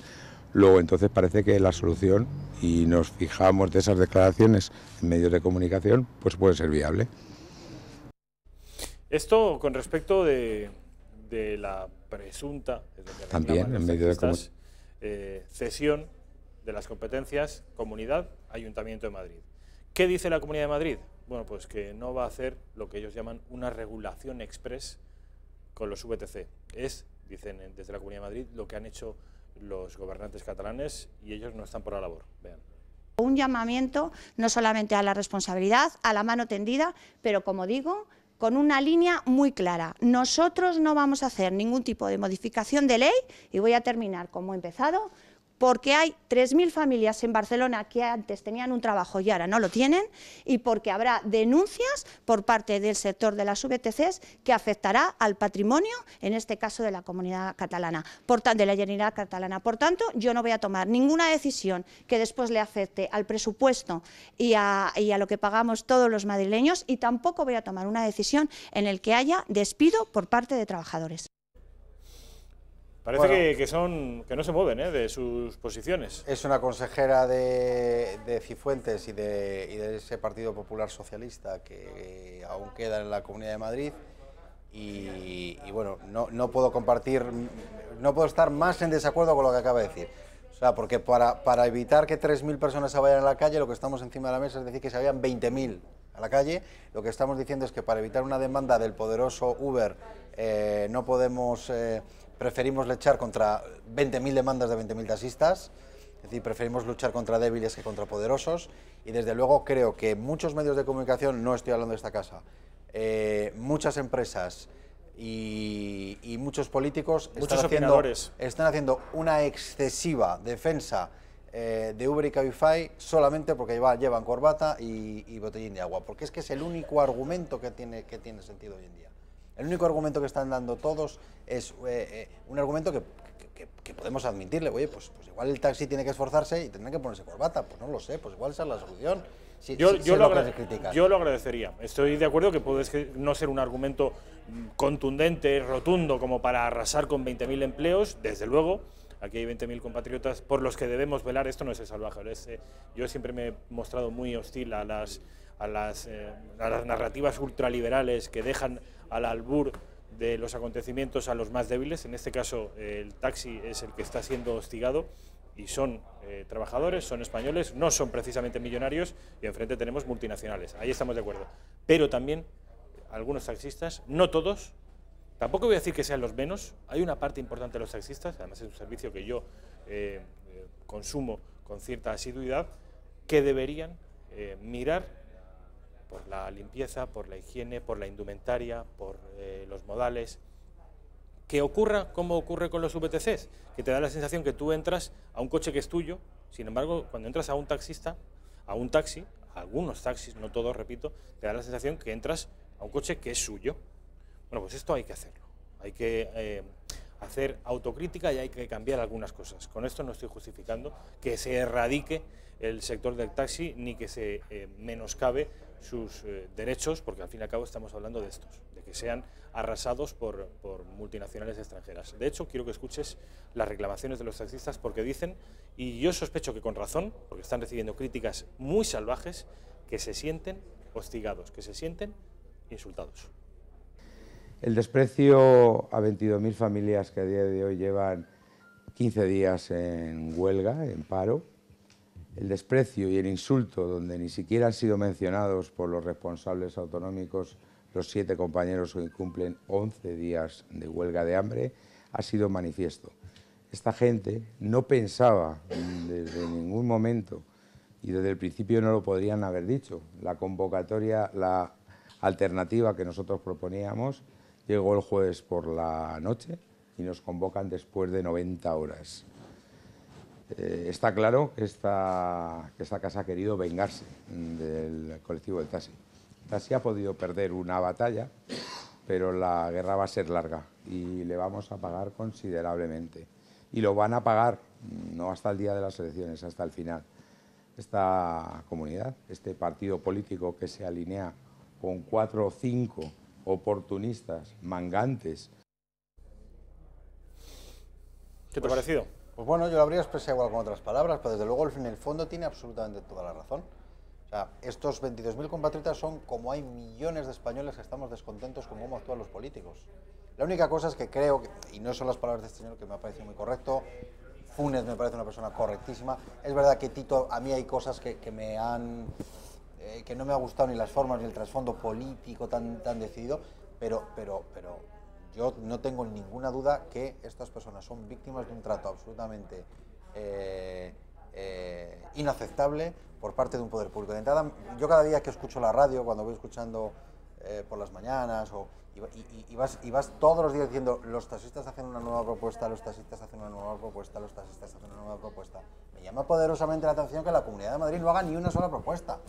Que Uber o Cabify no haga ni una sola propuesta, más allá de las que hacen de unas campañas de publicidad monísimas, chulísimas, que gastan 3 millones de euros, con unos carteles preciosos que dicen que si nos entendemos, que si hablamos, que si no sé qué. A ver, esa cuestión al margen de la propaganda, no se está produciendo por parte del otro sector. Son los débiles, son los compatriotas y son las cosas que yo creo que del mercado, que es lo deseable, un mercado libre, hay que corregir, porque el mercado debe ser justo, pero debe también ser humanista. y si hay unas reglas establecidas y un señor en un taxi tiene que estar haciendo una cola en la estación de trenes, pues me parecía fantástico que el que venga con su Uber se ponga en la misma cola de los taxis, pero que espere también su turno. No que según pasa recoja un pasajero con el desprecio miserable además de autoridades públicas que miran para el otro lado sin entender cuál es la realidad de esta gente, que esta gente está simplemente luchando por sus puestos de trabajo y son, como repito y lo he dicho muchas veces, ya no 22.000 taxistas, son 100.000 madrileños, porque esos tienen hijos, tienen mujer, esposas, tienen mujer, tienen madres que viven con ellas, hay 100.000 personas que viven de eso y se mira para otro lado. Creo que no aceptaríamos un sistema de salud llamado Uber Salud, que pagaras telemáticamente porque te asista... Ojo, porque Uber están acusando a la empresa de intentar precarizar otros sectores, porque Uber está introduciéndose en otros sectores que van ya más allá del transporte con conductor, como por ejemplo la logística, pero no solo.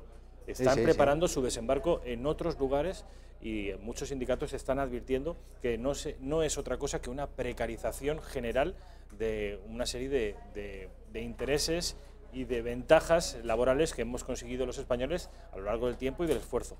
De manera que, y esto lo he escuchado a más de un taxista, ojo porque los primeros seremos nosotros, dicen los taxistas, pero luego van a ir ustedes. Sí, yo no tengo la menor duda, ¿eh? Cuando empresas como Uber se dediquen a desembarcar en otros ámbitos laborales y acaben perjudicando, no sé, el sector de la limpieza, el sector de, por ejemplo, la sanidad, en fin, otros sectores. Ojo, ya digo, porque esto no es solo corbatita y agüita, que es muy importante, y se tienen que poner ustedes las pilas, señores taxistas, sino va mucho más allá. 100.000 madrileños, 23.000, 25.000 familias están ahora mismo en la cuerda floja. Esto con respecto a los taxis. Yo creo que hemos dejado bastante clara la situación en estos momentos. La semana que viene seguramente se producirán novedades y si Dios quiere volveremos a comentar. El desprecio a 22.000 familias que a día de hoy llevan... Estamos escuchando ahora un audio que se ha debido escapar, no pasa nada. Alfredo nos contará si es que existen novedades, cuál es su opinión, una opinión que ya digo, que tantas respuestas y por parte de los taxistas tanto entusiasmados, sobre todo viniendo de alguien, como es el caso de Alfredo, que no es precisamente una persona de izquierdas y por tanto se le presuponía una postura muy hostil contra el taxi. Bueno, pues ha dado la campanada a Alfredo, ese vídeo ha circulado muy bien, a mí me ha llegado ese vídeo, que lo sepas, de una persona, en fin, un abogado, un analista político, que sabe lo que dice y que lo que dice, en fin, preocupa al sector del VTC porque está destapando algunas vergüenzas que muchos españoles no conocían.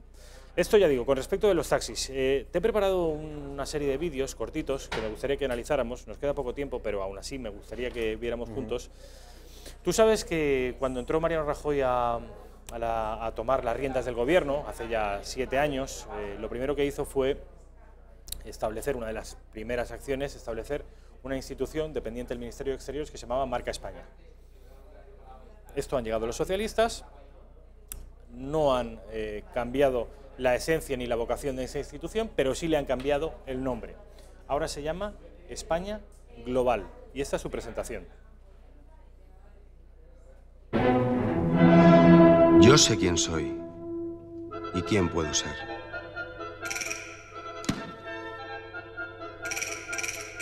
¿Y nosotros? ¿Quiénes somos? Somos la sociedad más favorable a acoger refugiados.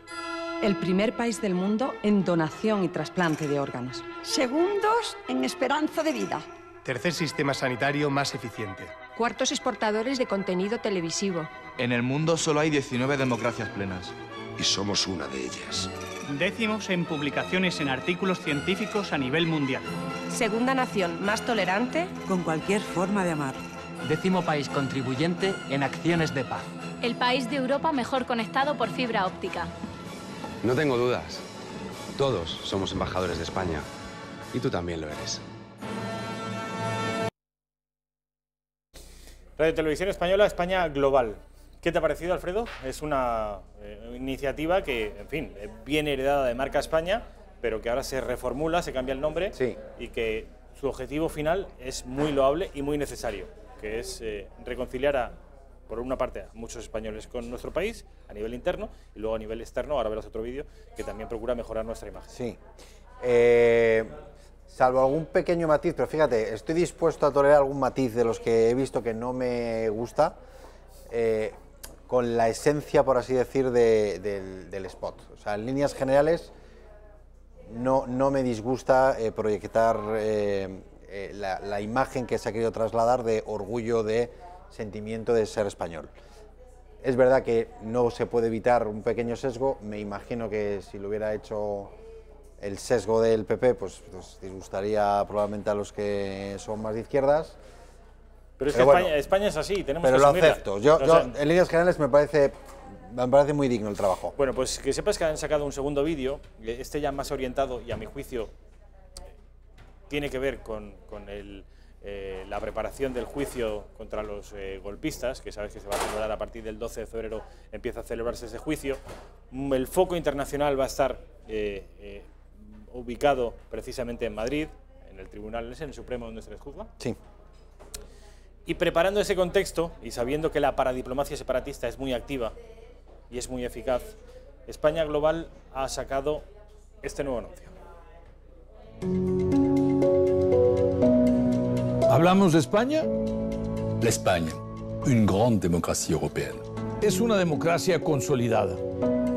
El país de la transición. Una transición ejemplar.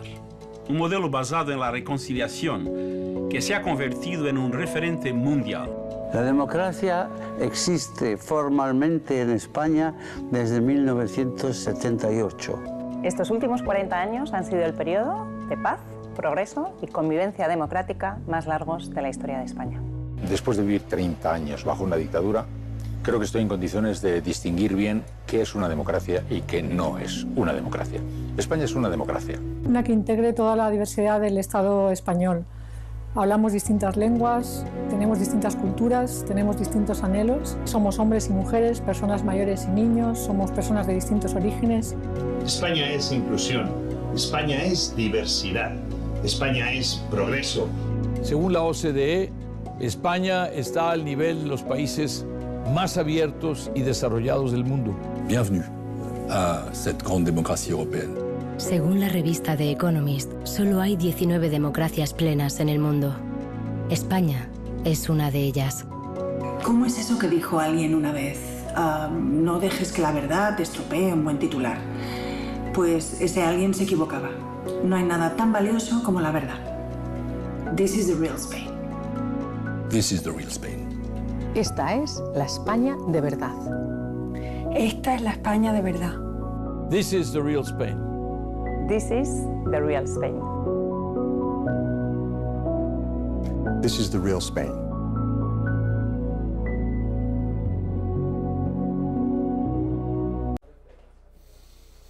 ¿Qué te ha parecido? Bien, brillante. Impecable, ¿eh?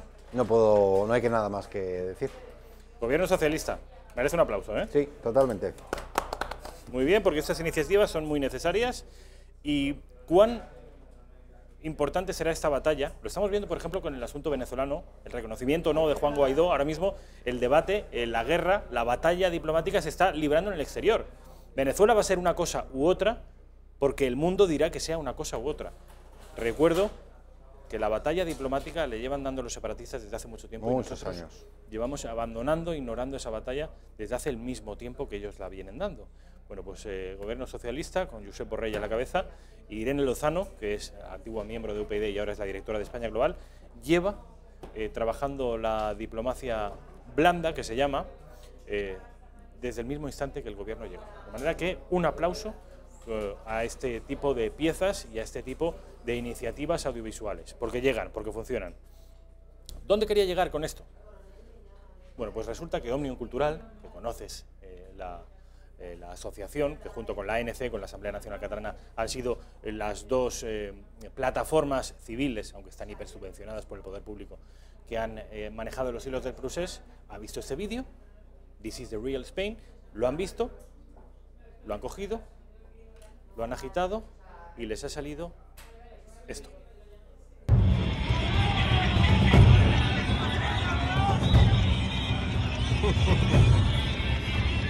¿Hablamos de España? Es una democracia consolidada. periodo más largo de libertades, desarrollo social y prosperidad económica de nuestra historia.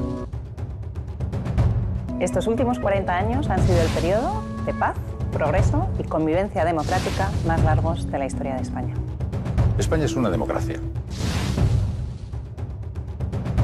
Hablamos distintas lenguas, tenemos distintas culturas, tenemos distintos anhelos, somos hombres y mujeres, somos personas de distintos orígenes. España es inclusión, diversidad, progreso. España está al nivel de los países más abiertos y desarrollados del mundo. No hay nada tan valioso como la verdad. This is the real Spain. This is the real Spain. Esta es la España de verdad. Esta es la España de verdad. This is the real Spain. This is the real Spain. This is the real Spain.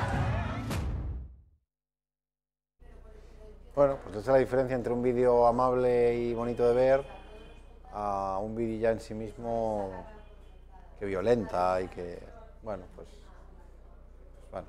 ¿qué vamos a hacer que hagan estas cosas, no? Yo me quedo con el otro, creo que el otro va a tener mucha trascendencia y lo que sí espero que aparte de hacer un vídeo, pues que tenga la difusión que yo creo que debe tener a nivel internacional. Muévelo en tus redes, Alfredo, yo voy a hacer lo propio sí. Y hagamos entre todos que ese vídeo se viralice y que llegue a miles, a decenas de miles, a centenares de miles de personas. Está subtitulado en inglés, de manera que pueden hacer también que sus amigos extranjeros, esos compañeros que tuvieron en el Erasmus, también se hagan eco de ese vídeo y se viralice y se vea la verdadera cara de nuestro país, que es una cara solidaria, es una cara amable, es un país abierto al mundo, es un país con una historia secular, es un país que ha ofrecido y sigue ofreciendo mucho y aportando mucho al resto del mundo. Es un país que tiene la segunda lengua más importante del planeta, con una de las mejores sanidades del mundo, con el segundo país, somos el segundo país solo después de Italia, con mayor número de iniciativas culturales reconocidas por la UNESCO. En fin, esta es la España real, hagan el favor y muévanlo. Alfredo Fernández, mil gracias. Un placer. Te veo la semana que viene, seguramente habrá novedades con respecto del taxi. A ver si puedes venir y nos sigues comentando cuál es tu opinión. Así será. Publicidad y a la vuelta estamos con mi compañero Miguel Gutiérrez Pérez.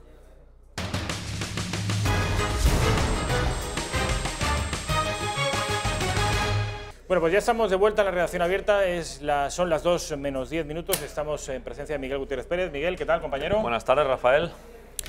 Bueno, hemos hablado de los taxis, hemos hablado de Real Spain, de la verdadera cara de nuestro país, hemos estado hablando con Carlos Bustos de misterio, de películas misteriosas, no películas de misterio, y ahora nos queda hablar, aunque luego tenemos un último invitado que es Álvaro Sanz, pero con Miguel me gustaría que ustedes conocieran la última hora que tiene que ver con Venezuela, ¿no? Con este país hermano del que existen novedades últimamente. Sí, efectivamente, Rafa, estamos ahora a tope con Venezuela y es que no paran de llegar informaciones. Y, por ejemplo, igual que ayer España reconoció a Juan Guaidó finalmente como presidente legítimo de Venezuela, después de 8 días, después de ese ultimátum que le dio Sánchez a Maduro, que por cierto no le gustó nada a Maduro que le diera ese ultimátum y que la Unión Europea le ponga fechas, pues hoy hemos conocido que Italia finalmente no va a reconocer a Guaidó y así es como se desmarca de la política, digamos, unitaria de la Unión Europea. Pero bueno, vamos, Rafa, vamos poco a poco, porque te he dicho hace un momento que a Maduro no le gustó que Sánchez le diera un ultimátum y vamos, lo dejó muy claro en su entrevista. Vamos a ver ahora los mejores momentos de esa entrevista y la comentamos en un minutín. Y yo quería dejarle un mensaje.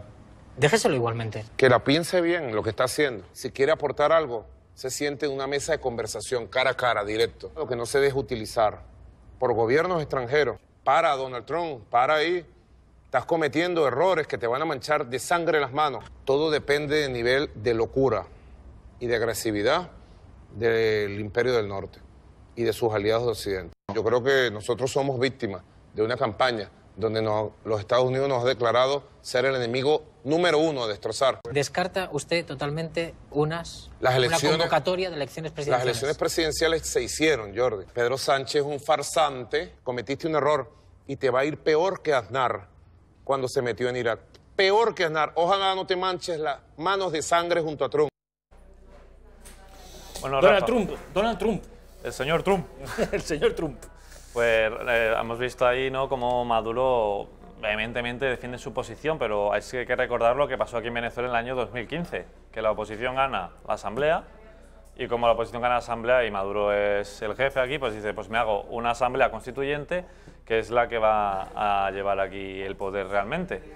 Y es que, Rafa, por ejemplo, tenemos, bueno, Kake Muñosa, nuestro compañero, hizo una entrevista tanto a Juan Guaidó como a Enrique Capriles, que es uno de los líderes contra el régimen bolivariano.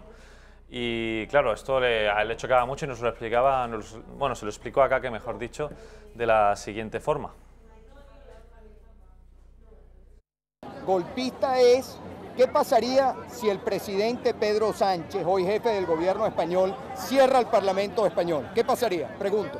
¿Qué hizo Maduro? Que me diga algún diputado español que está sentado allí en el Parlamento, que me diga cómo reaccionaría frente a que el jefe de gobierno cierre el Parlamento. ¿Qué hizo Maduro en Venezuela? Cerró la Asamblea Nacional, la cerró, creó un poder legislativo paralelo. ¿Eso qué más golpe que eso? O sea, la más genuina representación del pueblo venezolano, porque están representadas todas las fuerzas políticas como es el Parlamento. ¿Qué hizo Maduro? Bajar la perdió, presión. bajó, absolutamente. Y él dirá que no lo hizo. Pero es que ninguna de las decisiones, el Parlamento venezolano está bloqueado, ninguna de sus decisiones el gobierno permite que una ley que se discuta y se aprueba tenga vigencia en el país. Vale, ok, este mensaje ha sido para Garzón, para acabar. La justicia, para que en Venezuela haya paz, tiene que haber justicia. Ahora, la justicia, que nadie confunda la justicia madurista o la justicia de lo que ha sido de este gobierno con lo que es la verdadera justicia, que es darle a cada quien lo que es suyo, lo que le corresponde, lo que significa la palabra justicia. Los venezolanos quieren que en Venezuela haya justicia. Es muy distinto la justicia a la venganza. Nadie está hablando de venganza. Venezuela no puede haber venganza, por eso que no tiene nada que ver la venganza y la justicia. Por eso, Enrique, es que ese es el mismo completamente, están confrontadas la una con el otro. Que dan las víctimas, no quieren venganza, pero quieren justicia. Y ven a de Juana Chaos en Venezuela, que ha asesinado. Y tendrá que haber un poder judicial y tendrá que haber unos jueces que no respondan a intereses políticos, que permitan que en nuestro país haya justicia, para que el pueblo venezolano sienta que todos los venezolanos, independientemente de nuestra clase, condición, raza, lo que sea, tengamos los mismos derechos frente a la ley. Gracias, a la justicia. Gracias. Esto sí que fue un golpe de Estado, Rafa, lo de 2015, pierdo el Parlamento, la Asamblea, pues muy bien, me creo la mía y desde ahí llevo el gobierno con mano de hierro, y no como dice Podemos, que Podemos sí que califica, y Izquierda Unida califican que lo que ha hecho Guaidó, electo presidente, pues eso sí que es un golpe de Estado para ellos, ¿no? Y de hecho, Rafa, son el único partido que no ha reconocido, el único partido, vamos a ver, Partido Popular reconoce a Guaidó, Ciudadanos también, PSOE porque lo ha reconocido el gobierno, pero de los grandes, Vox evidentemente, pero claro, Podemos es el que nos falta, y no, fíjate lo que dijo ayer Echenique para decir que Guaidó presidente ni mucho menos. Pensamos que el presidente del gobierno se equivoca. Nuestra posición es la posición de la ONU, es la posición que están suscribiendo países como México o como Uruguay, y pensamos que es la posición responsable y que debería ser la posición de la Unión Europea y debería ser la posición de España. ¿Cuál es esa posición? Pues evidentemente respetar el derecho internacional y mediar cuando hay un conflicto tan importante en un país hermano como Venezuela. Pensamos que ni la posición de España ni la posición de la Unión Europea pues debería ser la que es, debería ser pues apoyar una maniobra de Donald Trump y del gobierno de Estados Unidos para hacerse con las principales reservas de petróleo de la OPEC. Menos mal, Rafa, que lo que dice este señor no es vinculante y sí que lo que dicen los países, como los países democráticos, ¿no? Porque si te fijas, aquí tenemos, vamos a ver a continuación, esa lista de países que a día de hoy ya han reconocido a Juan Guaidó como presidente encargado de Venezuela, que no son pocos, ¿eh? Fíjate, tenemos hasta, a ver cuántos tenemos, 1, 2, 3... España, Francia, Reino Unido, Austria, Letonia, República Checa, Polonia, 8, Bélgica, 21 cuento, ¿no? Dinamarca, Lituania, Alemania, Países Bajos, 8, Portugal, 16, 19. Finlandia, Luxemburgo, Estonia, Suecia y Croacia. La Unión Europea tiene 27 países. Pues tenemos ahí 19. Ninguno de ellos se ha alineado con el régimen de Maduro. 19 de ellos sí se han alineado de manera explícita con Juan Guaidó. Y 8, ahora mismo, incluida Italia, están al margen de la maniobra diplomática internacional. Vamos a ver cómo se suceden los acontecimientos, pero es una muy buena cosa que nuestro país esté encabezando esa lista, desde luego.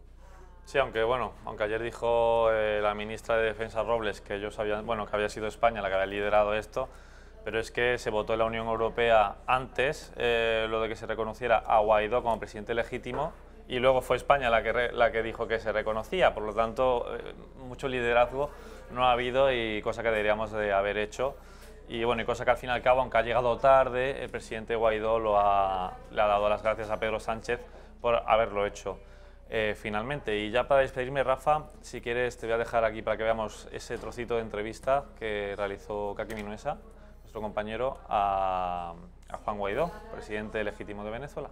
Sí, esto apareció ayer por primera vez, esta pieza, en El Gato al Agua. Es exclusiva nuestra. Es exclusiva de Intereconomía, estuvimos allí, estuvo Kaki Minuesa allí.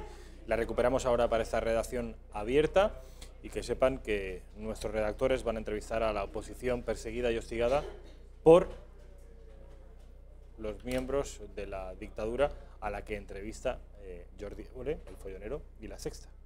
Fíjense y vean ustedes con quién está cada uno y entenderán algunas cosas de las que ocurren en nuestro país. Sí, sin embargo, Rafa, se ha criticado muchísimo a Jordi Évole en esta entrevista por no haber sido lo suficientemente punzante, o así se ha dicho, pero vamos, yo tampoco la vi muy fuera de tono, la entrevista, aunque sí que podría haber sido más belicoso. Yo no, en fin, al margen de que existe un debate respecto a entrevistar a según qué personas. Exacto, eso aparte. Uno puede entrevistar a un terrorista o no puede, o sea, debe o no debe, moralmente en fin, ¿es legítimo o no es legítimo? Bueno, yo le confieso que no tengo una posición contundente con respecto a esto, pero supongamos que es legítimo. Yo esa entrevista que le hizo Jordi Évole a Maduro no vi que fuera oprobiosa. Exacto. Ni vi que fuera una vergüenza. Fue una entrevista, en fin, que estuvo intentando acosar a Maduro constantemente. Sí que es cierto que no habló de muertos. Eso es lo que yo le eché en falta. No hablo de pues habló de economía, pero claro, aquí lo más importante son la de gente que ha muerto en Venezuela, que son muchísimos. Que tratándose de La Sexta y de Jordi Évole podía haber sido algo mucho peor. Estamos de acuerdo. Nos van a dar un coscorrón nuestros espectadores, a ti y a mí, por decir estas cosas. Pero... Hombre, es una opinión. Bueno, lo dicho, Miguel, mil gracias y dejamos a los espectadores con esa entrevista a Juan Guaidó. Presidente, son tres preguntas. La primera, ¿qué necesita Venezuela de España? ¿Qué necesita de los españoles? ¿Qué necesita del gobierno español? Bueno, Venezuela tradicionalmente ha sido el líder de Europa para Latinoamérica, ¿no? Su postura es muy importante para liderizar... La de España. Claro, la postura de España es muy importante para liderizar la política hacia América y hacia Venezuela. Así que yo creo que lo que ha dicho Borrell, el canciller Borrell, lo que ha dicho Pedro Sánchez, creo que es meridianamente claro. Venezuela hay una dictadura, lo llamó tirano incluso a Maduro, y Borrell habló de que nos iba a reconocer en plenas competencias muy pronto. Así que necesitamos aumentar la presión que lidere Europa con respecto a esto y que nos respalden en la lucha por construir nuestra democracia. La segunda, quienes hablan en Europa de unas elecciones que convoque Maduro no tiene autoridad moral para convocar unas elecciones. ¿Cómo puede convocar unas elecciones alguien que califican ustedes de dictador? Por eso hemos determinado 3 fases. Cese de la usurpación, que permita confianza en el sistema para conformar un gobierno de transición que genere estabilidad en el país, que atienda la emergencia, que contenga la emergencia sanitaria, que dé los pasos para reinstitucionalizar y tener una elección libre. A todas luces parecería que con Maduro eso es casi imposible. Para acabar, en España se ha considerado que en Venezuela había un santuario de banda terrorista ETA aquí, de etarras que han vivido aquí. En esa reivindicación de la justicia, en España necesitamos que el nuevo presidente haga justicia con las víctimas del terrorismo. ¿Qué le diría usted a las víctimas de ETA cuando ven campar por sus anchas aquí de Juana Chaos, por ejemplo? Lamentablemente no solamente ETA, el ELN, paramilitarismo, es guerrilla, entre otros. Vimos hace unos días cómo el autor material del atentado en Bogotá había estado en Venezuela mucho tiempo. Hoy el ELN extrae oro del sur de Venezuela y lo utiliza para comprar armas. Y pues yo lo decía hoy, por cierto, con respecto a la Fuerza Armada, no podemos seguir permitiendo que Venezuela tenga problemas con su soberanía, porque eso daña al resto del continente y del mundo. ¿Se compromete a extraditar a los etarras en Venezuela? Me comprometo a hacer todo lo posible porque Venezuela no permita ningún tipo de terrorismo en nuestro país. El socialismo del siglo XXI no ha triunfado. Mira, ni ha triunfado y además ya en este punto esto ya no es un tema de izquierda o derecha, ¿no? Es un tema de humanidad, de valores fundamentales. Enhorabuena porque hoy comienza la historia en Venezuela, hoy comienza la libertad. Enhorabuena, un beso. Encantado, un placer. Gracias. Gracias. Y viva Venezuela.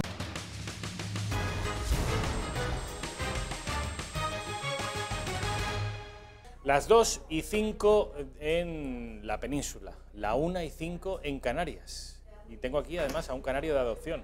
Álvaro Sanz, ¿qué tal? ¿Cómo estás? ¿Qué tal? Muy buenas, Rafa. Muy buenas tardes. Un placer. Él es peninsular, él es en concreto de Valladolid, además como otra persona que se ha pasado por aquí durante esta misma mañana, que es Alfredo Fernández, como tantos, Daniel Rodríguez Asensio.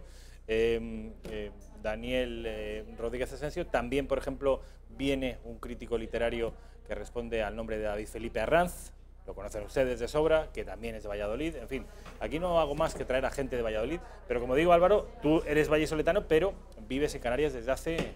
3 años y medio. 3 años y medio.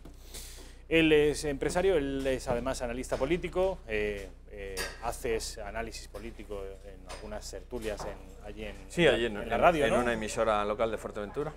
Allí en Radio Sintonía estamos todas las semanas. Me gustaría, bueno, para que los espectadores puedan localizarte, Radio Sintonía... En Fuerteventura, 95.7 o a través de internet, radiosintonía.com. Bueno, esto con respecto a la participación de Álvaro en los medios de comunicación, en este caso, canarios. Vamos a hablar de Canarias porque yo, que soy amigo de Álvaro, me comentaba hace algunos días que en Canarias se está forjando una suerte, siempre hablando con la presunción de inocencia que caracteriza a todos los medios de comunicación respetuosos. Pero parece que en Canarias se está forjando, durante los últimos años, una infraestructura clientelar a la par que nacionalista, similar a la que se forjó en los años 80 y 90 en Cataluña. Hablas incluso de 3%, de porcentajes de dinero que se llevarían los políticos a cambio de, por ejemplo, ceder ciertas obras públicas a según qué empresarios, por ejemplo. Sí. Eso es algo que no se conoce en la península, pero que en Canarias está ocurriendo siempre presuntamente. A ver, cuéntanos, ¿cómo sería la historia? ¿Cómo sería la historia? Más que, digamos, el tema del 3%, que en Cataluña era vía obras, en el tema de Cataluña, también, que es así que no es presunta, porque, bueno, sí, están encausados o detenidos, incluso hay miembros de esa empresa que tiene vinculación con Canarias, que están en libertad bajo fianza. Y no era tanto el tema de las obras, sino como las empresas o una empresa que se dedica a la recaudación de impuestos de ayuntamientos, de cabildos, de entidades públicas. Que esa empresa está en las diligencias del juez Eloy Velasco, hubo detenciones en la sede de esa empresa. ¿Es una empresa pública? No, es una empresa privada que, digamos, licita o opta a concursos de tema de recaudación de impuestos municipal. Ya sabes que los ayuntamientos pues, no tienen muchas veces personal y externalizan ese servicio de cobro de impuestos. Entonces, en esa empresa, lo repito, que tiene denuncias y tiene causas abiertas, por ejemplo, en Gerona, cuando Puigdemont era alcalde. También ha habido una parte de esa trama, digamos, que ha tenido que ver con ayuntamientos de Madrid, de la Comunidad de Madrid, incluso había conexiones con la Púnica, en fin, era un poco, y a esa empresa una de las cosas que digamos, se le acusa o tiene denuncias en ese sentido, de financiar a Onion y a la ANC, ¿no? Entonces, digamos, viene de esa rama y, bueno, pues como se les ha ido, digamos, acorralando en Cataluña y se les ha ido acorralando en este caso en la rama que se extendía a Madrid, también ha habido una rama en Andalucía, en Huelva, pues bueno, han encontrado, parece ser, en el nacionalismo canario, digamos, el seguir viviendo, o ese modus operandi de la corrupción que asola las instituciones. Y entonces, bueno, pues hay varios ayuntamientos y... ¿Pero ayuntamientos todos gobernados por Coalición Canaria o esto trasciende, salvo no entiende partidos? Por ejemplo, en la trama de Madrid, lógicamente, no había partidos nacionalistas por medio, sí que en la parte, digamos, de Cataluña siempre era convergencia el nexo de unión a esos temas. Tiene alguna cosita también en el País Vasco con el PNV, tema que también les han denunciado, con tema de recaudación de multas. ¿Cómo se llama esa empresa? Es IEG. Luego, lo que pasa es que, bueno, tiene varias, en cada sitio, digamos, tiene un nombre, ¿no? Adopta varios nombres y vienen de una matriz que es IFIEL y una empresa que es la que reside en Cataluña. Sea como fuere, es Coalición Canaria, la imagen es del partido que estamos viendo en estos momentos, el principal beneficiario presunto beneficiario de estas corrupciones, ¿no? Digamos, esta empresa, por ejemplo, para su representante en Canarias y en Fuerteventura, es un miembro o es miembro de Coalición Canaria, concejal de Coalición Canaria, el que, digamos, la empresa nombra como gerente comercial, ¿no? Y es un poco la persona encargada de convencer a sus ex compañeros de la moda de proceder.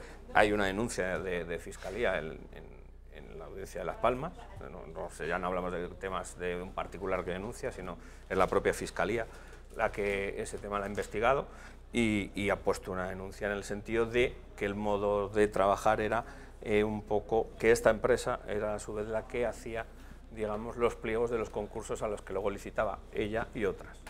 Pero cuando tú haces el pliego, lógicamente tienes ventaja en el sentido de que siempre se guardaban alguna cosita escondida que mejoraba la puntuación, que solo ellos sabían, ¿no? Entonces, casualmente, lógicamente, luego su puntuación era la mejor. Repito, no son palabras mías, son palabras de la denuncia de Fiscalía puesta en la Audiencia Provincial de Las Palmas. ¿Esto en qué momento está, este proceso? ¿Esto está localizado? ¿Esta corrupción está judicializada?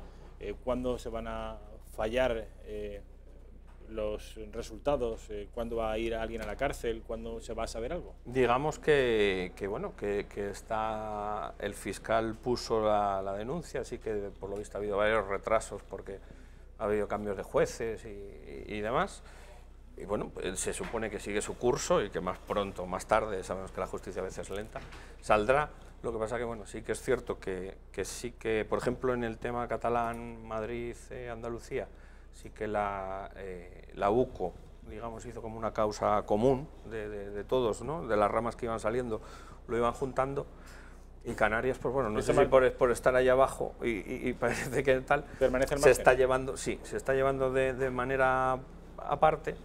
Y entonces, bueno, pues lógicamente es más lento y a lo mejor los medios de investigación no son tan cuantiosos o hay tantos efectivos como ha sido, digamos, en las dos operaciones que se han llevado en la península. Pero bueno, más pronto o más tarde saldrá.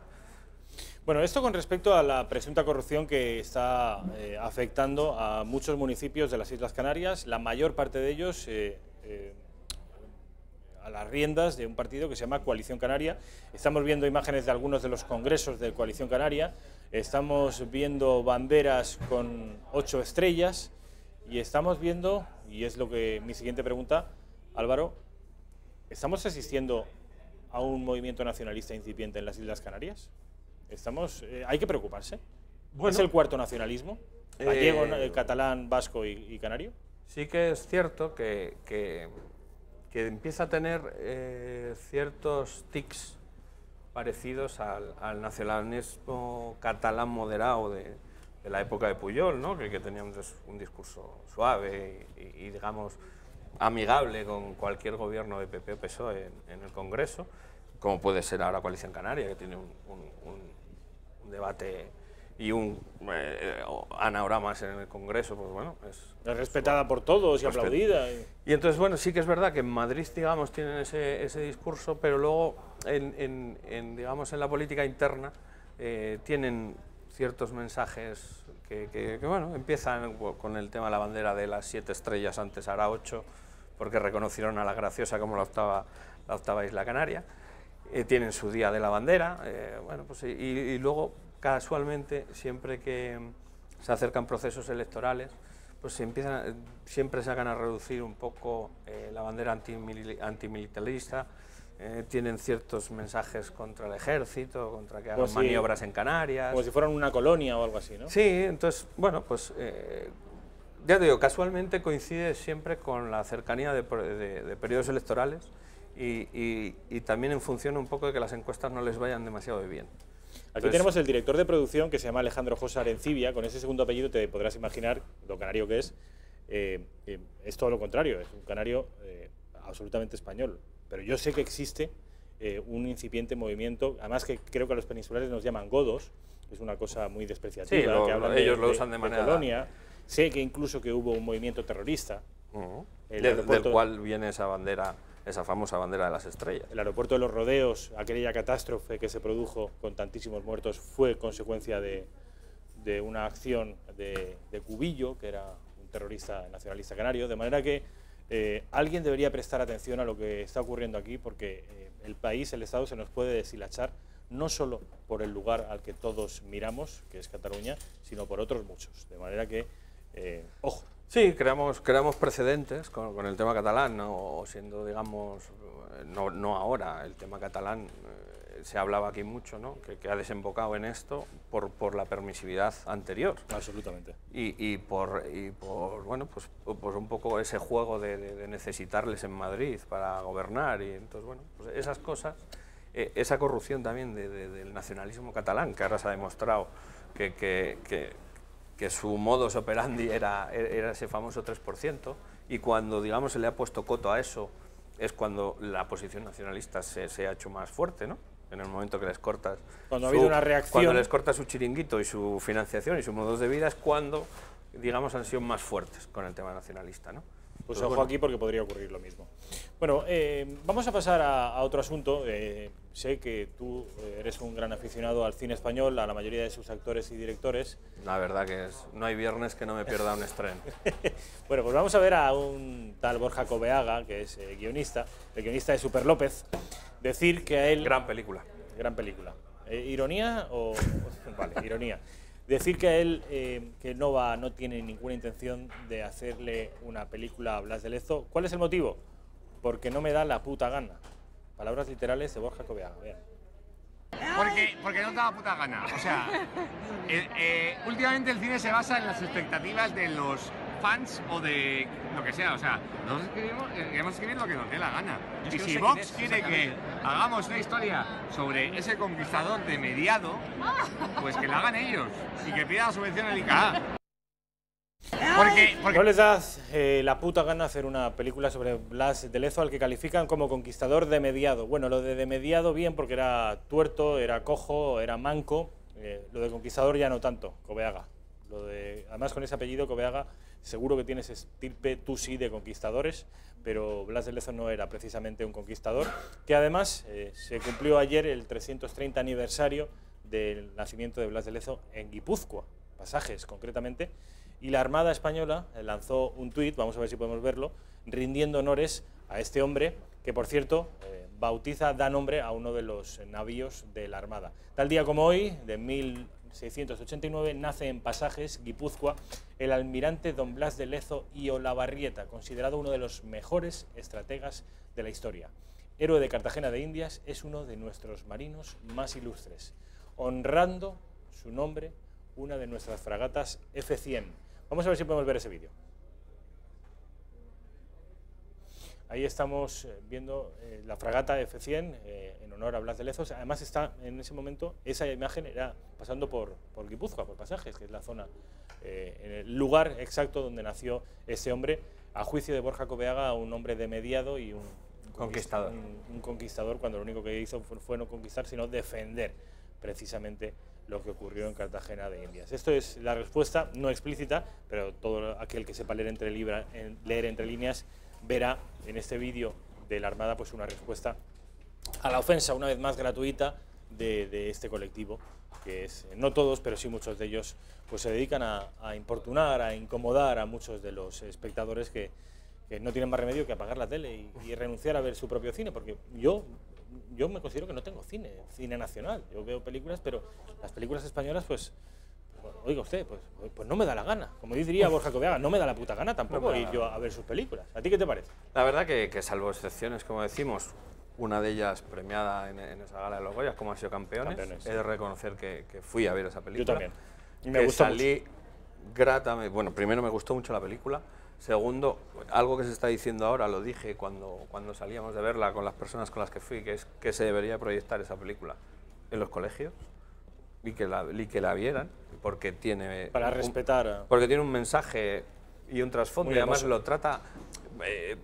era chocante, ¿no? Porque trataba muchas cosas como fuerte, ¿no? Que normalmente no decimos, pero la verdad que me encantó. Entonces, como vemos, hay excepciones de cine español, que se puede hacer cine español con un mensaje detrás y se puede hacer una muy buena película. Pero, punto número 1. Pero salvo esas excepciones... Con respecto a esa película Campeones, que además ha sido galardonada con el Goya, la mejor película, nada más y nada menos. Pero con respecto a este tipo de actitudes, por ejemplo, del tal Coveaga, este tipo de salidas, ¿a ti qué te parece? La verdad que yo tampoco las daría mucho más bombo, porque de personajes mediocres, pues expresiones mediocres, ¿no? Entonces, solo hay que, digamos, ver por qué película estaba allí. Super López. Ese es su héroe. O sea, es su héroe. Entonces, su héroe es Super López. ¿A ti te haría ilusión que se hiciera una película sobre Blas de Lezo, el almirante? Sí, lógicamente. Qué bonito sería, ¿eh? Me gustaría, iría a verla. Pero tú y muchos millones de personas. Yo no sé. Sé que ya se están, precisamente hoy en el diario La Razón, fíjense ustedes, tengo este recorte del periódico de hoy, martes 5 de febrero, porque dice Blas de Lezo, la película de los 80 millones. Es decir, ya están empezando a moverse algunas productoras para poner en marcha un proyecto sobre el almirante Blas de Lezo. Lo que pasa, dicen aquí, que debería ser necesariamente una producción hispano-norteamericana o hispano-británica, aunque a tenor de cómo fueron los acontecimientos, hispano-británica pues parece que sería difícil. Pero sí, lo mismo no tiene muchas ganas. No, por eso, pero sí que parece que sería una película muy, muy cara y no podría soportarla solo el cine español. Y yo lo celebraría, ¿eh? Yo lo que haría sería darle el dinero y el guión, o ni siquiera el guión, que lo hiciera él, a Mel Gibson, y dijera, a ver, aquí está este hombre, léete su vida, léete lo que hizo, te va a emocionar y vas a hacer un peliculón, pues seguramente la película de tu vida. Sí, y en España arrasaría por completo. ¿Y sabes lo que lograría? Reconciliar a muchos españoles con su patria.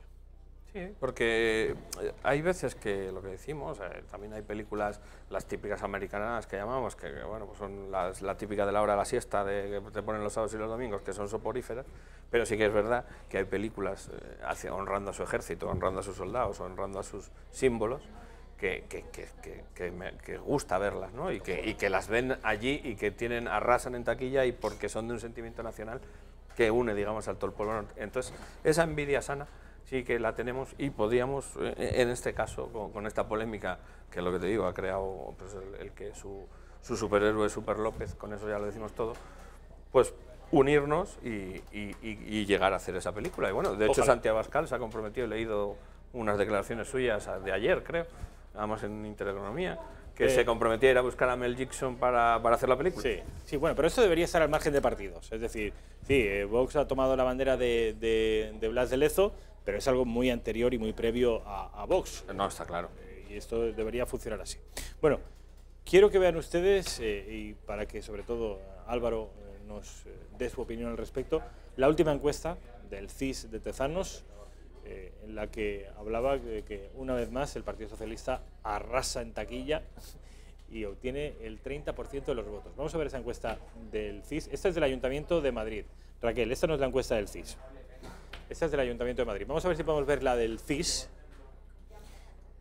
Nuevas encuestas de elecciones generales. Bueno, ahí lo tienes, Álvaro. El 30% de los votos el Partido Socialista, que incrementa una barbaridad su apoyo. El 17,7% Ciudadanos, que pasa de la cuarta fuerza a la segunda. El 15,4% Podemos y el Partido Popular en cuarta posición. Y Vox, que obtenía en la encuesta de GAT3 para ABC el 10% de los votos, aquí obtiene el 6,5%. ¿A ti qué te parece esto, así de primeras? Pues, bueno, en la línea de las encuestas de este señor y del CIS, ¿no? O sea, si hacemos, digamos, la comparativa con sus predicciones para las andaluzas, pues bueno, pues podríamos llegar a sacar más o menos la encuesta válida, ¿no? Por lo tanto, pues eso, si a Vox vemos lo que le daba en las andaluzas y lo que sacó, pues podemos multiplicar ese 6,5%. Y luego, a ver, lo que tú palpas en la calle y lo que tú oyes es precisamente que el PSOE no está en ascenso, que Ciudadanos no está en ascenso. Y casualmente en este CIS vemos que el PSOE está en ascenso y Ciudadanos está en ascenso. Entonces, bueno, pues no tiene nada que ver con la realidad, digo, por lo que palpas, por lo que oyes, porque entiendo, o veo o escucho, Ciudadanos con su papel en las elecciones andaluzas, creo que precisamente no está ganando adeptos, más bien está perdiendo adeptos. Entonces, sí, porque sobre todo la mitad de los ciudadanos, la mitad del partido que es de vocación conservadora, yo creo que muy contentos no deben estar con la gestión que ha hecho Ciudadanos de las elecciones andaluzas. Y sobre todo, bueno, que el mayor indicativo de que esos datos no son ciertos es que Pedro Sánchez se resiste como gato panza arriba en convocar elecciones.